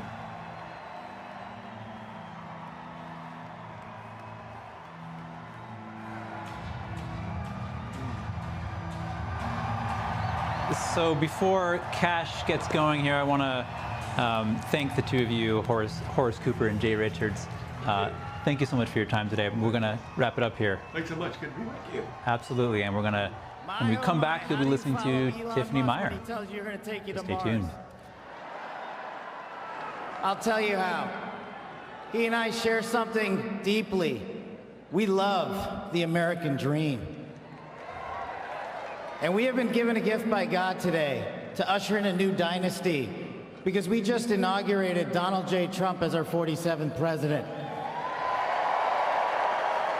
And we just inaugurated J.D. Vance as our Vice President of the United States.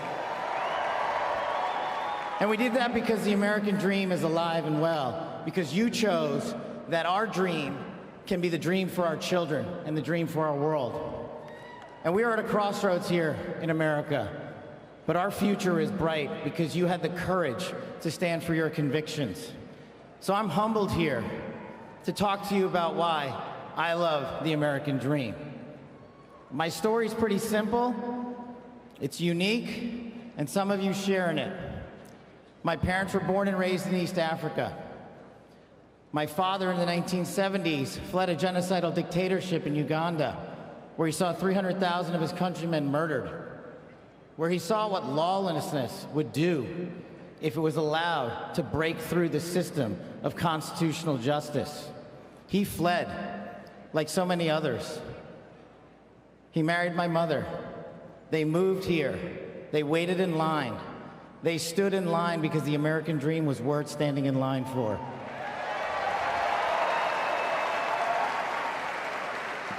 That dream is woven into the fabric of this nation, and our immigration policy is the greatest policy in the world. And now that we have Donald J. Trump and J.D. Vance, it will become the greatest policy in the world again.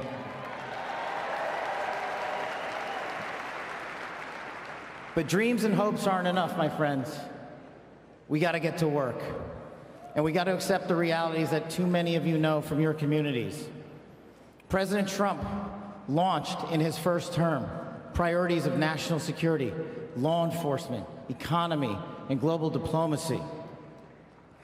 But now we have to retread some of that. And I'd just like to go over a few of the things that our community has been living under these last few years. In the last calendar year alone, we had 100,000 drug overdoses. In the last calendar year alone, we had over 100,000 rapes. In the last calendar year alone, we had 17,000 homicides. That is unacceptable in 2025 in the United States of America. That is why we need constitutional law and order. When I read the statistic that for the age group of 18 to 45, the #1 cause of death is CCP fentanyl. We are not prioritized to go after the threats that face this country, and most of all, that face our future generations. But thank God, we will be starting right now.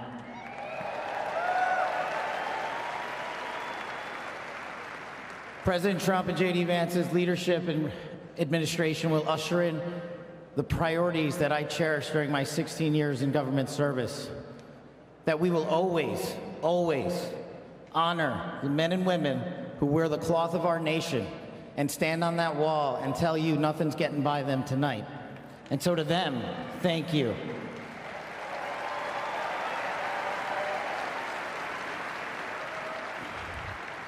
To our teachers and our frontline workers and our first responders, y'all choose to show up every single day for our children, for our communities, and we will now show up for you.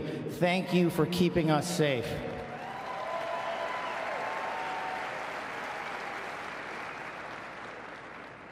To the men and women in law enforcement, and maybe I'm biased on this one, our police officers, our sheriffs, our federal agents are some of the greatest warriors that God has ever created. And we will put them first because they have our backs, and now we will have your backs.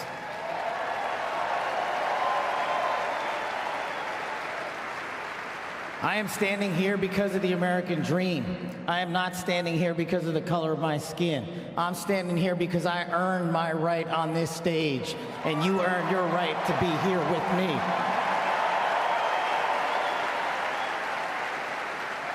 And I promise you this, with every fiber of my being, that our law enforcement, that our teachers, that our first responders, that our veterans, that our men and women in uniform who dare to serve this country and put themselves below the rest of our needs will be reprioritized to the top of the heap because they are standing on that wall, and we will not let that light go dark on them.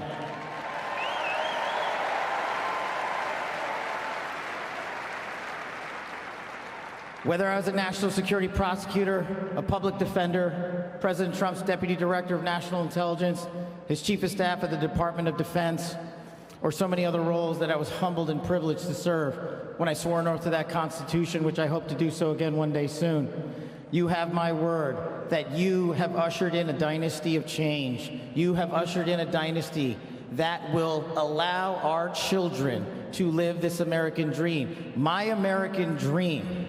I am living the world's American dream. I am the son of lawful immigrants. We worked our tails off just like you all do, and I'm gonna make you a deal. I promise you I will never quit on your children. I will never quit on their children, because this American dream does not belong to me. It does not belong to them. This American dream belongs to the world.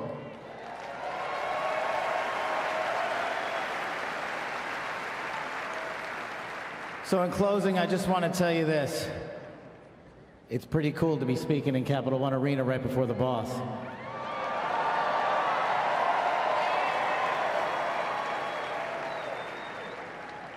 You've inspired me beyond words.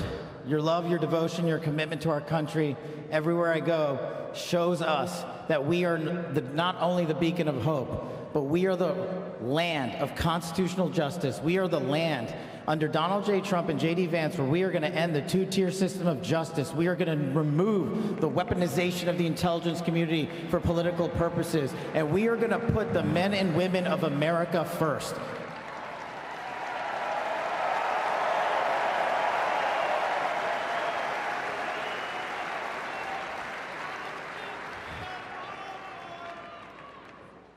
So listen, there's just one thing left to do. We all got work to do.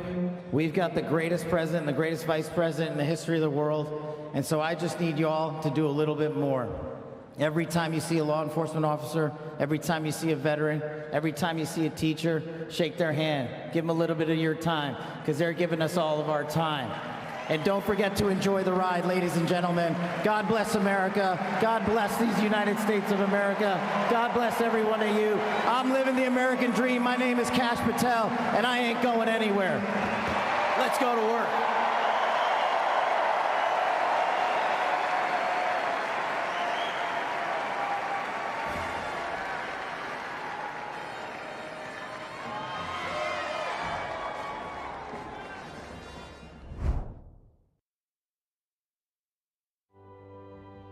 There's a whirlwind of emotion and activity going on in this painting.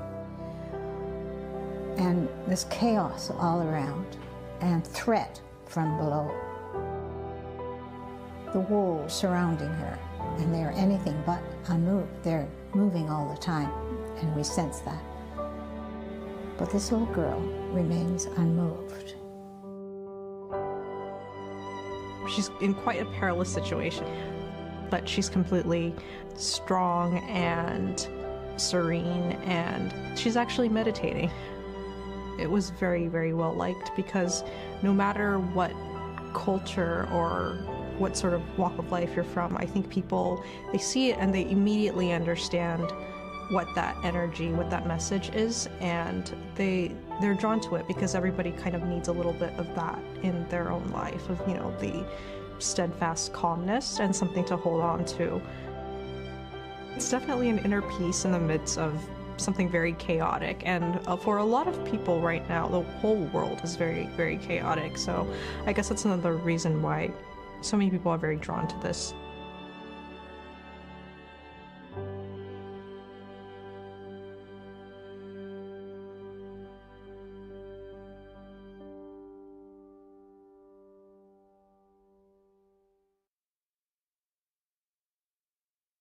Every day, thousands of kids.